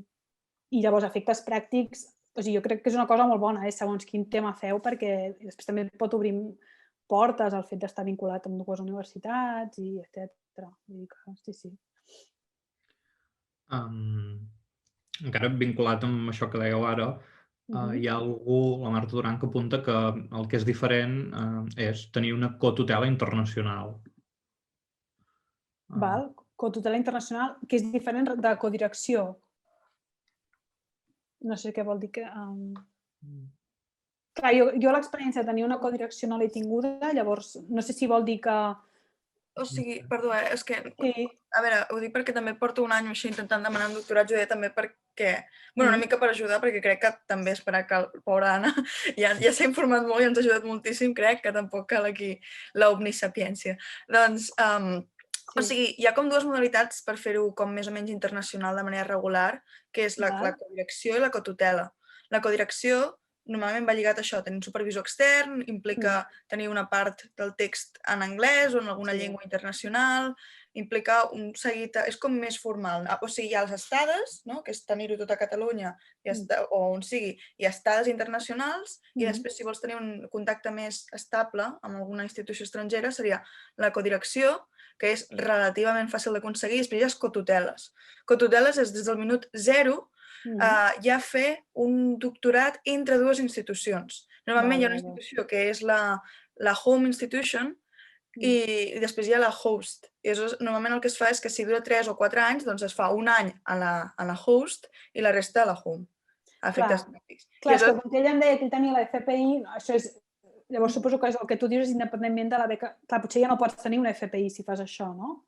Clar, normalment les cotuteles és molt més fàcil aconseguir-les si ja te les donen preparades. És a dir, per exemple, ara hi ha oberta una que es diu Utopia, que és entre Regne Unit, París... Clar, perquè són altres tipus de...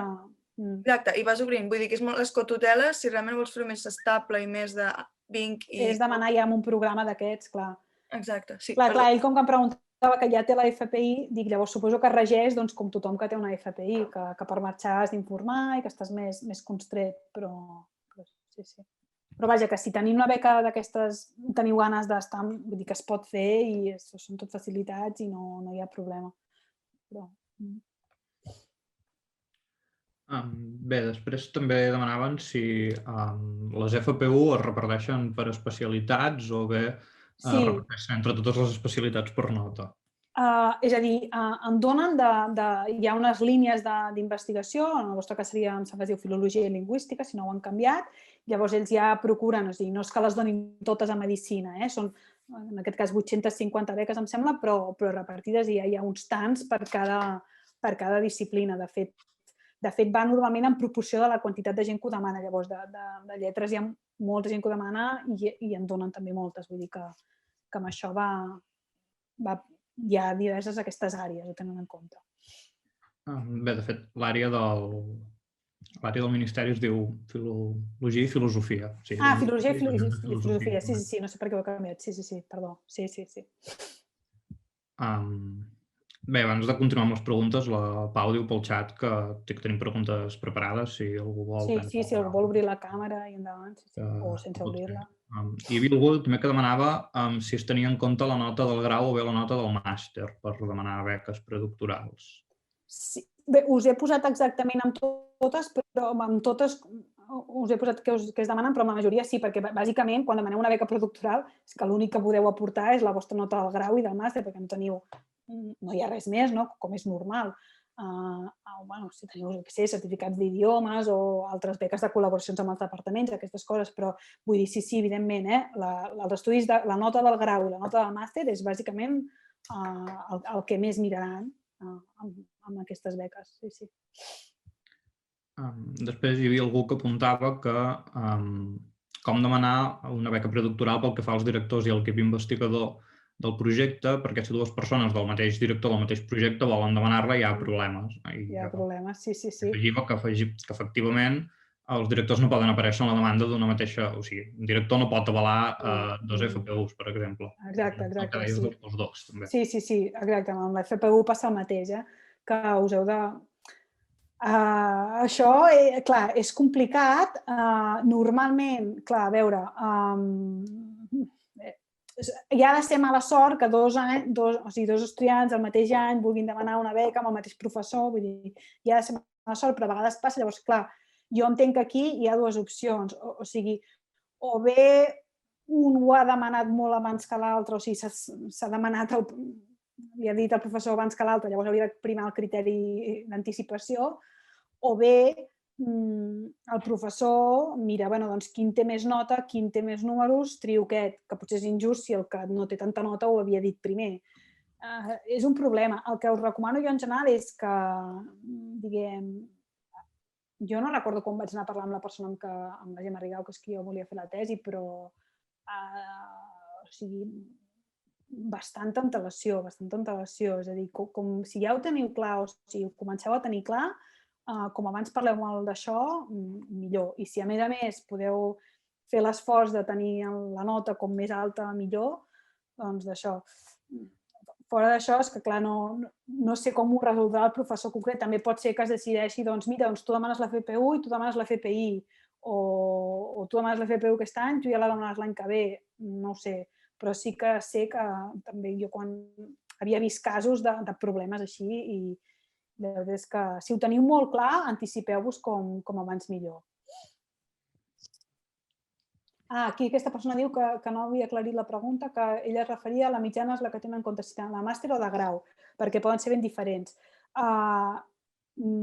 Podem tornar enrere, no cal que us compartís pantalla, però us ho miro jo. No sé si aquesta persona em pregunta per la FPU concretament, però a la FPU es té en compte, clar, és que depèn, si tu només has fet el grau quan la demanes, es té en compte només el grau. Si ja has fet el màster, es té en compte el màster i el grau. Llavors, una mica depèn, això la FPU.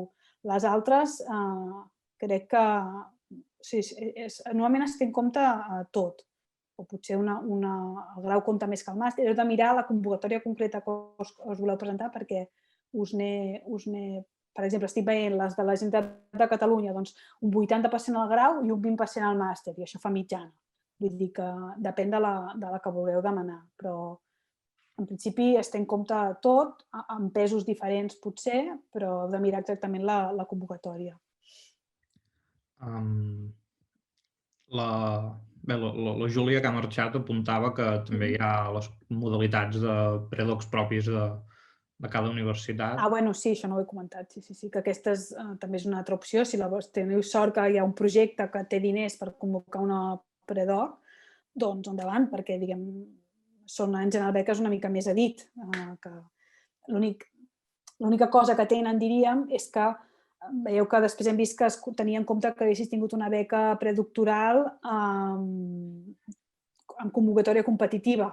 Potser no seria tant, però depèn molt de les circumstàncies de cadascú, del departament, en cap cas, vull dir que és una altra opció totalment legítima i bona i ja està. Sí, per què no? Bé, hi ha la Universitat de Barcelona, per exemple, que és el cas que conec, que quan es convoquen les FI de la Generalitat, convoquen també unes borses pròpies de beques amb requisits molt semblants als de les FI de la Generalitat, però també seleccionen, molt més reduïdes. Ja. La de les universitats ja sabem quina és, també. Sí. Doncs també és una opció, per què no? Vull dir... Després, la Mercè també apuntava una cosa interessant que potser no hem dit, que és que generalment han d'haver passat, no poden haver passat més d'uns anys des que has acabat el màster o el grau per poder demanar una predoc.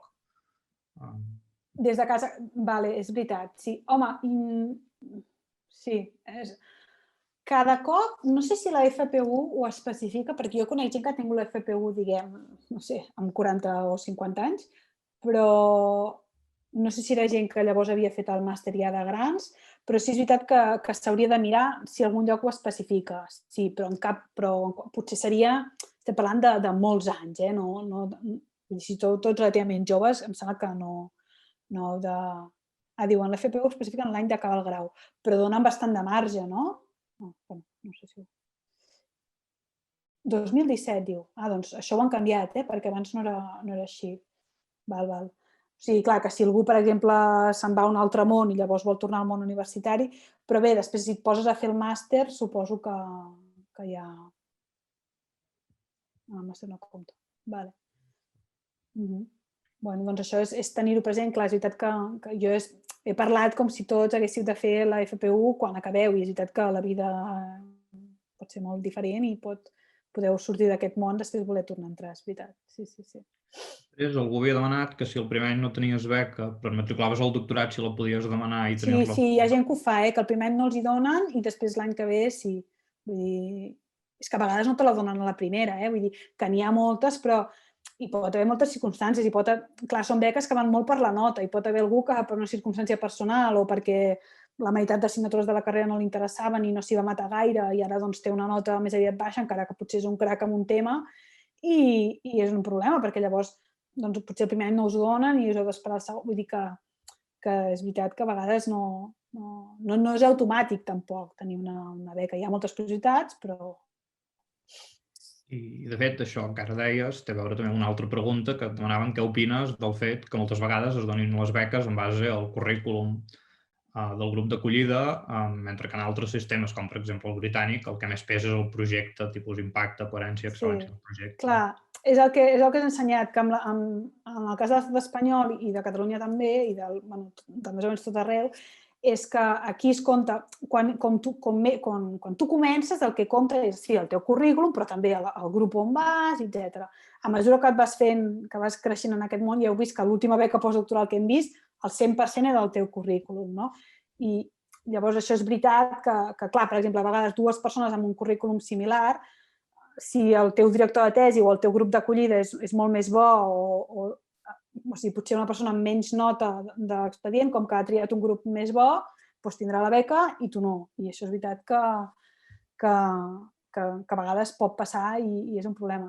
Suposo que ho fan perquè quan comences tens relativament poques coses al teu currículum, vull dir, només pots aportar la teva nota o el teu no sé què i miren de comptar més amb el projecte. Passa que és veritat que és discutible i a vegades et pot anar en contra, això és veritat, tot i que bé. També té molt de pes el vostre currículum en la majoria de convocatòries que hem vist. En la que no tenia tant pes potser és en aquesta que us he dit que les FPI que anaven lligades a projectes i que al final el que comptava més és qui triava l'investigador principal, doncs aquesta persona, i quedava potser una mica més a l'elecció de l'investigador principal. Però en la resta sí que es té bastant en compte, potser es podria tenir més en compte encara, però el vostre currículum.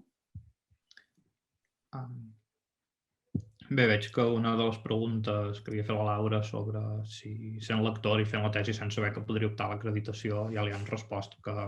Sí, és a dir, haver tingut una beca competitiva, després si us torneu a mirar la presentació amb calma, haver tingut una beca competitiva és una cosa a favor, és un punt més, però no és una condició sine qua non.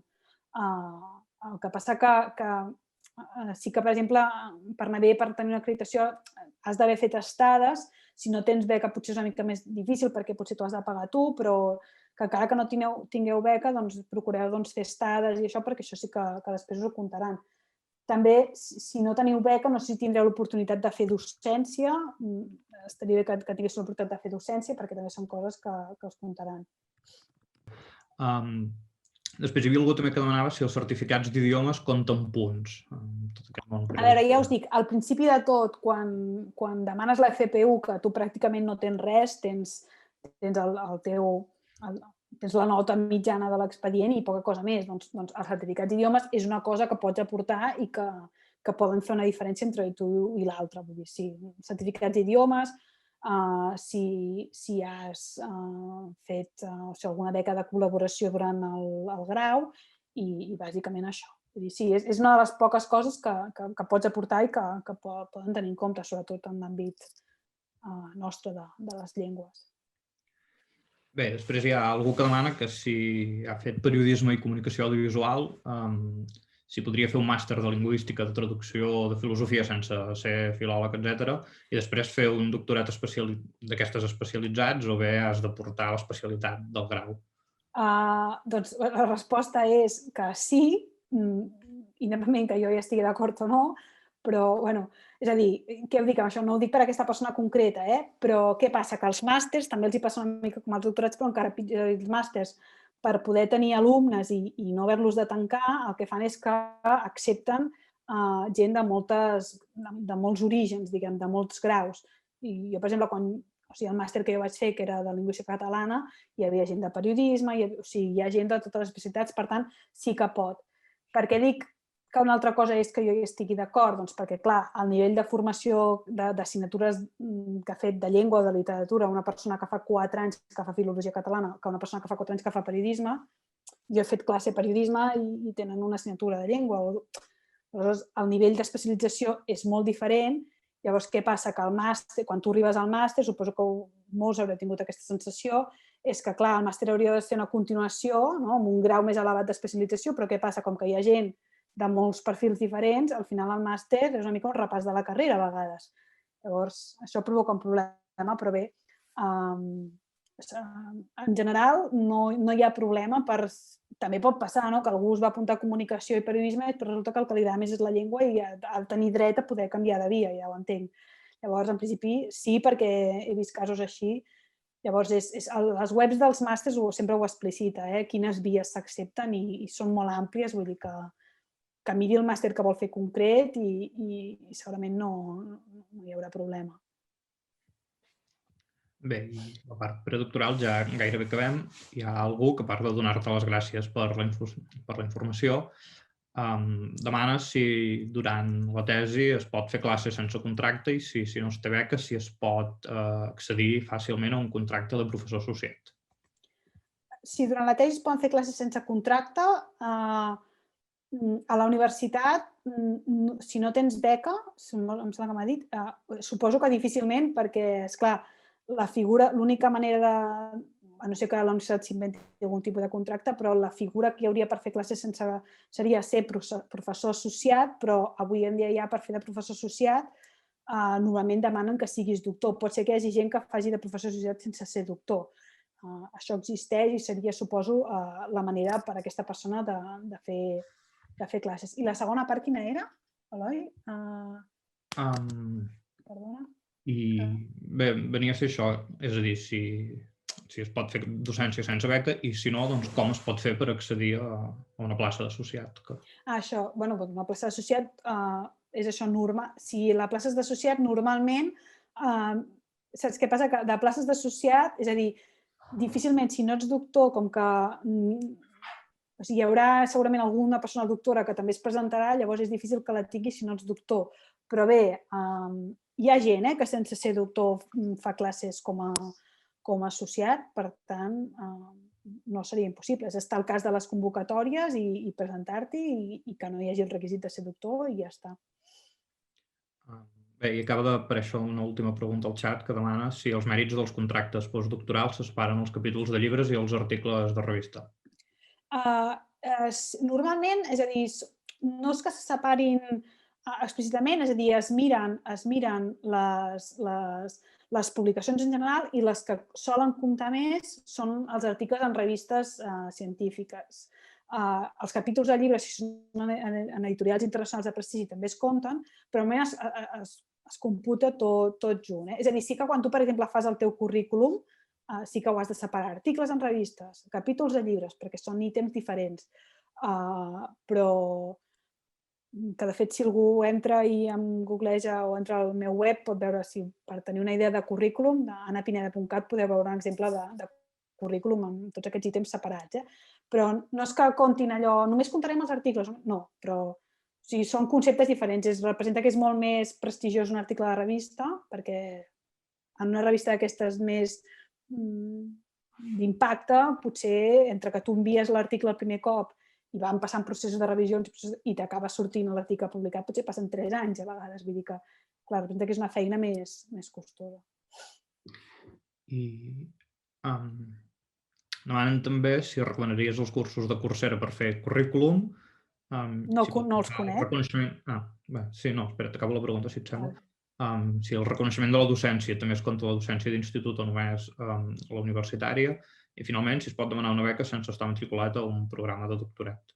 A veure, la primera no sé què és això de Coursera ni fer currículum. No sé si es refereix a escriure el currículum o a fer activitats que facin currículum, però les activitats que fan currículum durant la vostra trajectòria ja us les he explicades, llavors no sé ben bé què es refereix ella.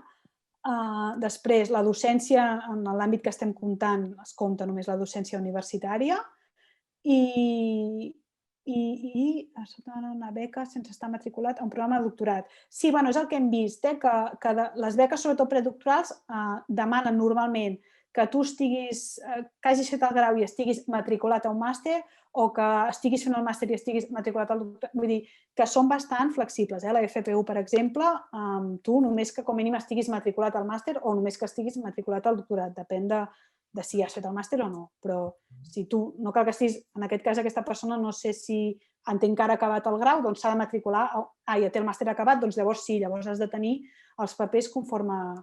Perquè, clar, no pots demanar una beca de doctorat si no estàs vinculat a un programa de doctorat. Sí. Sí, normalment a l'hora de... Sí, però a l'hora d'estar matriculada, diu aquesta persona, però normalment el que et demanen és un paper conforme podràs fer aquell doctorat, saps? No cal que sigui la matrícula, però com a mínim una acceptació en la futura d'això. Ho posen molt clar, les convocatòries. Generalment el coordinador del programa de doctorat et fa la preadmissió sense cap problema. Sí, això, la preadmissió, vull dir que és un document que diu aquesta persona, si vol, si té la beca, podrà fer el doctorat. Doncs sí. Sí. Bé, i després no les he recollit totes exhaustivament, però al xat hi ha hagut bastanta gent que ha dit que potser no havien posat prou èmfasi en el fet que demanar una beca predoctoral era una cosa molt difícil, que era pràcticament impossible, que era molt difícil tenir beques predoctorals en el món de les humanitats i que hi havia molta gent al món de les humanitats que feia tesi sense contracte. Sí, a veure, clar, també cadascú parla de la seva experiència. Jo de gent que faci la tesi sense contracte no n'he conegut pràcticament. És a dir, jo tota la gent que vaig fer el màster i que després van demanar beques els hi van donar. jo no sé si diria... És a dir, és el que he dit abans, que van molt per nota, sobretot al principi, això és veritat, i si pel que sigui, perquè les circumstàncies de la vida són molt variades, no has pogut fer un expedient molt brillant, que no vol dir que tu no siguis molt brillant en aquell tema, però pel que sigui l'expedient global no és molt brillant, a vegades ho pots tenir molt més difícil, però sí que fixeu-vos que independentment, és a dir, les humanitats hi ha molta gent que en demana, però també proporcionalment se'n donen moltes, i hi ha moltes convocatòries diferents. No sé si...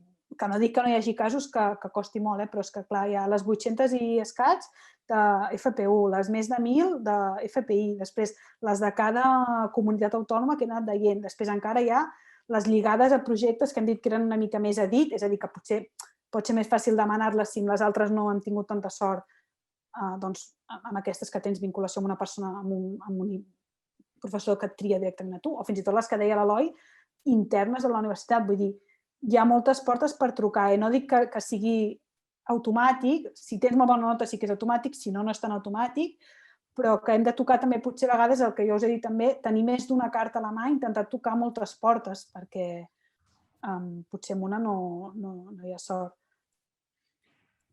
Bé, veig que deien que el tema més que per l'expedient era perquè no hi ha grups de recerca de temàtiques concretes. Bueno, home, més o menys a totes les universitats sí que hi ha... A veure, és veritat que depèn del tema i depèn de la universitat, clar. On jo vaig fer la tesi sí que és veritat que era un grup de lingüística que era molt potent, molt gran, que es movia molt, sí que a altres universitats és veritat, i això és una llàstima perquè és culpa dels professors, no? De vegades d'algunes universitats que ells, com que ja tenen una mica tot solucionat, s'acomoden una mica i no fan aquest esforç de tenir grups de recerca, moure's i tal, que després és el que els permetrà tenir estudiants de doctorat. És veritat que a vegades potser hem d'estar disposats, no és fàcil, però jo mateixa no vaig fer la tesi a la universitat on havia estudiat, me'n vaig anar a una altra universitat perquè hi havia un grup de recerca més potent. Això a vegades també potser ho hem de valorar i dir, bueno, doncs si jo on he estudiat no pot ser, doncs potser canvio d'universitat. No a tothom li ve de gust, però a vegades també nosaltres és anar buscant el tipus o sigui, un grup de recerca que sigui potent, que veiem que té números, que es mou, que també un grup de recerca que sigui una mica gran, perquè potser hi hagi altres estudiants de doctorat i tingueu companys, i etc. Sí que pot ser que algú es trobi que just en la seva universitat, o potser el professor que a tu t'agrada, que t'agradaria que fos el teu director, no té un grup i no es mou gaire. Normalment tots els professors estan vinculats a un grup de recerca o altre, però a vegades és un grup de recerca d'una altra universitat però, bueno, ho heu de preguntar sempre al vostre professor. A vegades el mateix professor us diu, mira, vés amb aquest altre grup que tindràs més números. Això també. Bé, doncs jo diria que amb això hem acabat totes les preguntes sobre el que fa a la part predoctoral. Perquè fa la part estrictament doctoral, hi havia algú que demanava que si es feia un doctorat en una ciutat concreta faria falta que es visqués allà o bé podia fer-lo a distància o de manera semipresencial. Ara, jo us he dit això quan us he dit en el cas postdoctoral, que us dic que aquestes beques postdoctorals per estar a l'estranger, que realment pots negociar i no estar a l'estranger, etc. Una mica amb el doctorat és el mateix, vull dir que tu pots tenir una beca per fer el doctorat. Depèn una mica dels requisits de cada centre. Hi ha centres que volen que els estudiants de doctorat hi vagin 3 dies a la setmana allà en un despatx a treballar presencialment. Hi ha altres centres que són més flexibles. Jo sempre he estat molt en contra, del presencialisme i soc més resultadista. És a dir, si tu vas fent, tens resultats, vas fent la tesi, estàs en contacte amb el teu director, i més avui en dia, amb tota la pandèmia, que vés a saber quan durarà. És a dir, no hi ha d'haver problema perquè si tu potser vius a Tarragona i fas el doctorat a Barcelona i vas cada 15 dies de reunir-te amb el teu professor i ja està. Vull dir, no.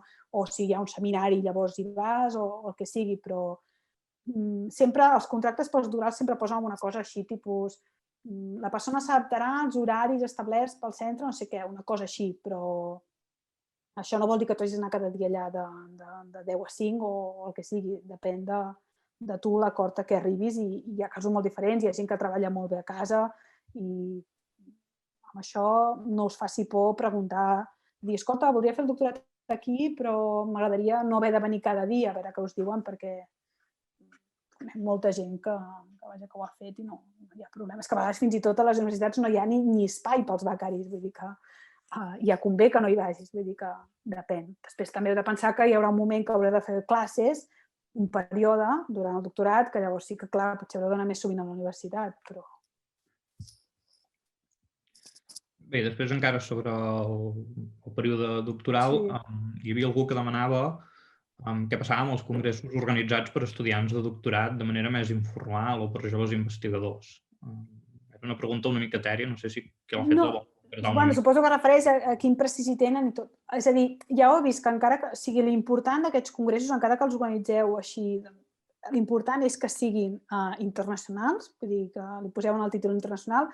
Què vol dir? Doncs que us vingui gent, que pugui venir també algú que estigui fent alguna cosa de català a Rússia o a la República Txeca, d'acord?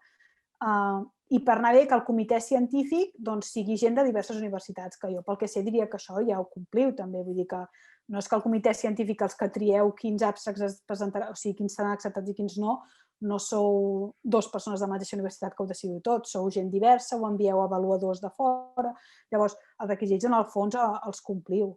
I després jo he vist congressos d'estudiants que de fet fins i tot han publicat alguns treballs seleccionats en una revista relativament bona, vull dir que perquè pel fet que siguin estudiants que organitzen no hi ha cap problema, vull dir, la qüestió és que sigui una convocatòria oberta per tothom, que s'hi pugui presentar tothom, que després les propostes es revisin anònimament per gent de tot arreu, que no sigui una cosa endogàmica, i ja està. Bé, ara veig que al xat hi ha una mica de debat sobre si ens hem de matricular o no a temps parcial a un programa de doctorat. Clar, això per la gent que treballa, no? Suposo que vol dir. Això és veritat que veig alguna persona que diu que és un món que et penalitza si et desvies una mica del camí o si fas una mica de treball o ara no sé què. A veure, en general és bastant veritat. Clar, les beques demanen matrícula a temps complet perquè serà la teva feina, tu cobres per fer allò i ja està. Sí que és veritat, això que diu aquesta persona està relacionat amb el que us deia al principi, que és un món competitiu i has d'anar una mica bastant a totes, o sigui, ho has de tenir clar i no desviar-te i tenir molt clar també què voldràs fer després per ara tenir-ho en compte i sí que a vegades pot ser una mica així, però també voldríem explicar la part bona, que és un món que si us agrada això al final és com que et paguen per estudiar el que t'agrada o per treballar en el que t'agrada i és un món que estàs tranquil, no tens normalment embolics com a vegades a les feines de les empreses o els jefes o aquestes coses. Vull dir que és un món molt agraït, penso jo, si us agrada també ensenyar, etc. Vull dir que sobretot tenir-ho clar. Clar, faig mitja jornada. És a dir, li recomano a aquesta persona, si pot, que es demani, és a dir, si demana beca és per fer-ho a temps complet. Vull dir, has d'estar disposat a, suposo, clar, si heu entrat al món laboral, heu de pensar, doncs, que us compensa. Molt bé, i pel que fa al món postdoctoral, és una pregunta que de fet és meva. Sí? Els contractes postdoctorals del País Valencià, que dius per tornar-hi, no deu ser necessàriament per tornar-hi, és a dir, els requisits eren per fer el doctorat a la... Exacte, ho he posat malament, clar, no és per tornar-hi, és que és per anar-hi si no... És a dir, jo, per exemple, que m'hauré doctorat a Catalunya, puc tornar al País Valencià sense haver-hi. Sí. Tot i que si tens idea d'anar al País Valencià amb un contracte postdoctoral, demanaria també, a més, la Juan de la Cierva perquè tens més números. No és que tingui cap interès. Vale. Però bueno, que sí, per aclarir això, que m'he equivocat. Sí, ja ho corregirem, que us enviaré. Sí, no per tornar-hi. Diria que no, que, bueno, ara ho revisaré, però no crec que sigui... Ho miraré, perquè no fos que estigui restringit a gent amb nacionalitat d'allà. Ho miraré per certificar-ho. Però diria que m'he equivocat jo, sí. Senzillament un dubte. I res, has parlat dels premis i potser val la pena comentar que existeix, tot i que només en donin un, el Premi Joan Solà de Filologia. El Joan Solà, sí, és veritat. Ben pagat, són 10.000 euros. Sí, és veritat. És que l'última vegada que vaig fer la presentació, com que es convoca cada d'això, és veritat que ara no l'he esmentat, però és veritat que no és anual, però sí que és veritat que... El cas de llengua és un premi, sí, són 10.000 euros i també és molt prestigi, sí. I està molt enfocat a això, per exemple, una tesi, sí. I no sé si hi ha alguna altra pregunta, algun altre comentari, alguna altra observació. Jo volia intervindre, si pot ser. Sí. Primerament, unes aclaracions que crec que han variat en relació a el que hi havia en el PowerPoint. En la FPU, en la primera fase, realment el màster no, o almenys en l'apartat d'Humanitats, no compta. És només el...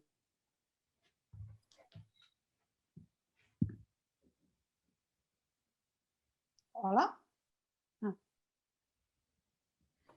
És possible que s'hagi tallat, però sí que és cert el que diu Àlex, que en un principi, jo recordo quan vaig demanar la beca, com que el màster és un requisit, i clar, com hi ha màsters que omflen la nota tant, han decidit que no comptava. Vull dir, habitualment demanen la nota de grau, però la nota del màster només que tingues el màster. És que com que aquí posa que has de tenir un 8,39 de mínima... Sí, però no fan mitjana. Vale, o sigui, has de tenir aquesta mínima... Bueno, clar, jo us havia posat per la mínima que havíeu de tenir, vale, però no la compten com a mitjana, compten només el grau, no? Sí, i tinc entès que en la Generalitat Valenciana és un mínim, acaben de posar, crec que de fa un any o dos, que com a requisit que has de tenir un mínim de 8,5. Sí, em sembla que diria que... No sé si... Sí, bueno, jo havia trobat l'última vegada 8,17, però potser ho han pujat. Sí, ho van pujar no fa molt de temps, a 8,5, i també les pròpies de la universitat van en relació a la FPU. O sigui, has de passar la primera fase de la FPU per a demanar les de la universitat, en aquest cas la Universitat de València, que es diu la d'atracció de talents. Val, que aquesta no us les he posat perquè són particulars de cada universitat, però sí. Sí, a més, per exemple, la d'atracció al talent, el teu director ha d'estar en un projecte de la Universitat de València. Vale, clar. Aleshores, que hi ha després requisits dins de cada... Mireu-vos les convocatòries, d'acord? Clar, aquestes ja no us les he posades, però ho afegiré al currículum, a la presentació, perquè pugueu saber que, clar, no les he posat, però està bé, perquè així també ja, si no arribes a la FPU, doncs que tinguis almenys un pla B, està molt bé, sí. Jo sí puc afegir una cosa sobre el tema aquest de les mitjanes, dels graus, dels màsters, de les ponderacions, com que pràcticament cada any hi ha detalls que canvien, tot i que l'essència sempre sigui la mateixa. Jo recomanaria, almenys les meves experiències, és que quan vulgueu demanar una beca d'aquest tipus, us agafeu una tarda lliure, us descarregueu el PDF amb les bases i us les llegiu senceres, encara que siguin bastant avorrides de llegir. Sí, perquè d'un any per l'altre poden canviar algunes coses a vegades bastant crucials, Sí. Jo tenia una pregunta que ho havia posat pel xat en relació a les postdoctorals. Quan demanes el grup d'acollida, quan vull anar a treballar a la universitat tal, vull anar al grup que treballa tal. Si tu has fet una tesi doctoral i les teves publicacions, congressos, etc., tenen una determinada temàtica, si vas a un grup d'acollida que no és exclusivament d'aquesta temàtica, el candidat serà penalitzat encara que... No, al contrari, perquè, vull dir, de fet, fins i tot encara és ben valorat perquè t'estàs obrint horitzons, vull dir, que si tu sempre has fet, no sé, la morfologia de no sé què de tal, i ara després vas a fer una cosa, és obrir-te horitzons, vull dir que no, al contrari, vull dir, normalment, clar, vosaltres quan feu la tesi esteu molt constrets al vostre món i ja està, però després ja veureu que a mesura que feu, que si veieu el currículum de qualsevol persona, tothom comença amb un tema, però després et vas expandint en molts altres temes. Home, no estic dient que si algú feia, no sé, fonètica i se'n va fer sociolingüística, és un canvi molt bèstia, però a part d'això, i que també podria passar, però un canvi de que tu feies no sé quin fenomen i ara estudies un fenomen totalment diferent de la llengua, o vas en un grup que s'ha especialitzat en una altra cosa, al contrari, vull dir que no serà penalitzat, vull dir que està ben vist perquè el que no està bé, fins i tot hi ha convocatòries que tu no pots, com a tema postdoctoral, no pots fer el mateix tema que havies fet a la tesi, vull dir que t'has de renovar, vull dir que en el fons ja està ben vist. I en general tot això dels temes i els projectes i com ho vincules al teu tot és saber-ho vendre, no? Saber explicar, no? Jo he fet això i, per tant, després de fer això veig que hauria de fer això altre perquè no sé què, vull dir que no hi ha problema. Sí.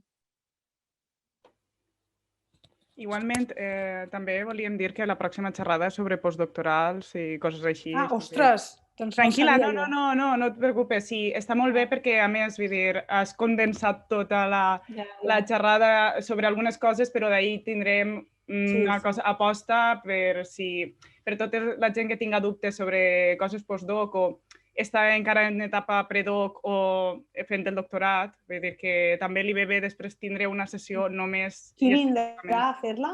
Vindrà, no sé si compartir el cartell, així, si voleu, ho poso en un moment i vos mostre també. L'Ares Job i el Francesc Tous, d'acord? L'Ares Job està a la Universitat de Cambridge, d'acord? Sí, ella és lectora allà, sí, un lectorat. I el Francesc Tous de la Universitat de Girona. Aleshores, la idea també és veure com funciona el món postdoctoral d'una banda a nivell estatal, no? Dins del nostre territori, i un altre fora del territori, no? Veure què convé més. Clar, com funciona el tema del currículum, que Anna ha estat explicant això, el Juan de la Cierva, el Ramon i Cajal, que està superbé perquè això ens dona també unes possibilitats. Però, clar, vull dir, també hi ha experiència personal i tot això. Vull dir, la idea de les xerrades també és donar un poc aquest debat que estem encetant, no? I preguntar sobre especialment com funciona tot això a nivell experiencial, quins projectes de recerca hi ha, tot això. També vos anime a vindre a la pròxima reunió, que serà el 27 de febrer. L'Ares ha estat lectora a Cardiff i ara a Cambridge, el Francesc també a París, lector, molt bé. Donaran també aquesta visió que jo no he estat lectora, per tant això jo no us ho puc explicar tant, però sí, molt bé. I les acreditacions i tot això, que també sembla que és un món interessant. Sí. Sí. Molt bé. D'acord. I amb això segurament ja, si algú té algun dubte o alguna cosa més, si no podem deixar ja, no? Com ho teniu? D'acord, crec que ja estan tots donant les gràcies. Doncs moltes gràcies a vosaltres. I això ha estat superaclaridor, superinteressant, Anna, com sempre. Que jo ja vaig vindre a veure't a la universitat i sabia que seria un èxit. I no res, si algú té algun dubte podeu contactar-nos al correu de la GILC, vos enviarem al correu de l'Eventbrite, d'acord? Que en el moment de la inscripció que heu donat vos enviarem una vegada tinguem la presentació perquè pugueu accedir a tots els enllaços i tot. I no res, si teniu algun dubte, també això, que això ho penjarem al YouTube i intentarem també posar per parts per si algú se n'ha hagut d'eixir a última hora o hi ha hagut algun problema. Aleshores, no res, teniu tota la informació i el que necessiteu ens consulteu. Molt bé. Ho penjarem a xarxes, d'acord? El canal de YouTube és de la GILC. Ara l'escriuré, de l'Associació de Joves Investigadors en Llengua i Literatura Catalanes. Però això, trobo que es diu a GILC. Però ho posarem a xarxes i també amb algun retall o alguna cosa per fer publicitat, no? Perquè al final està bé fer... Bé, ara us escriuré igualment el nom sencer i tot, però amb això se suposa que hauríem acabat. Molt bé, doncs molt bé, moltes gràcies a tots. Gràcies a tu. Adéu.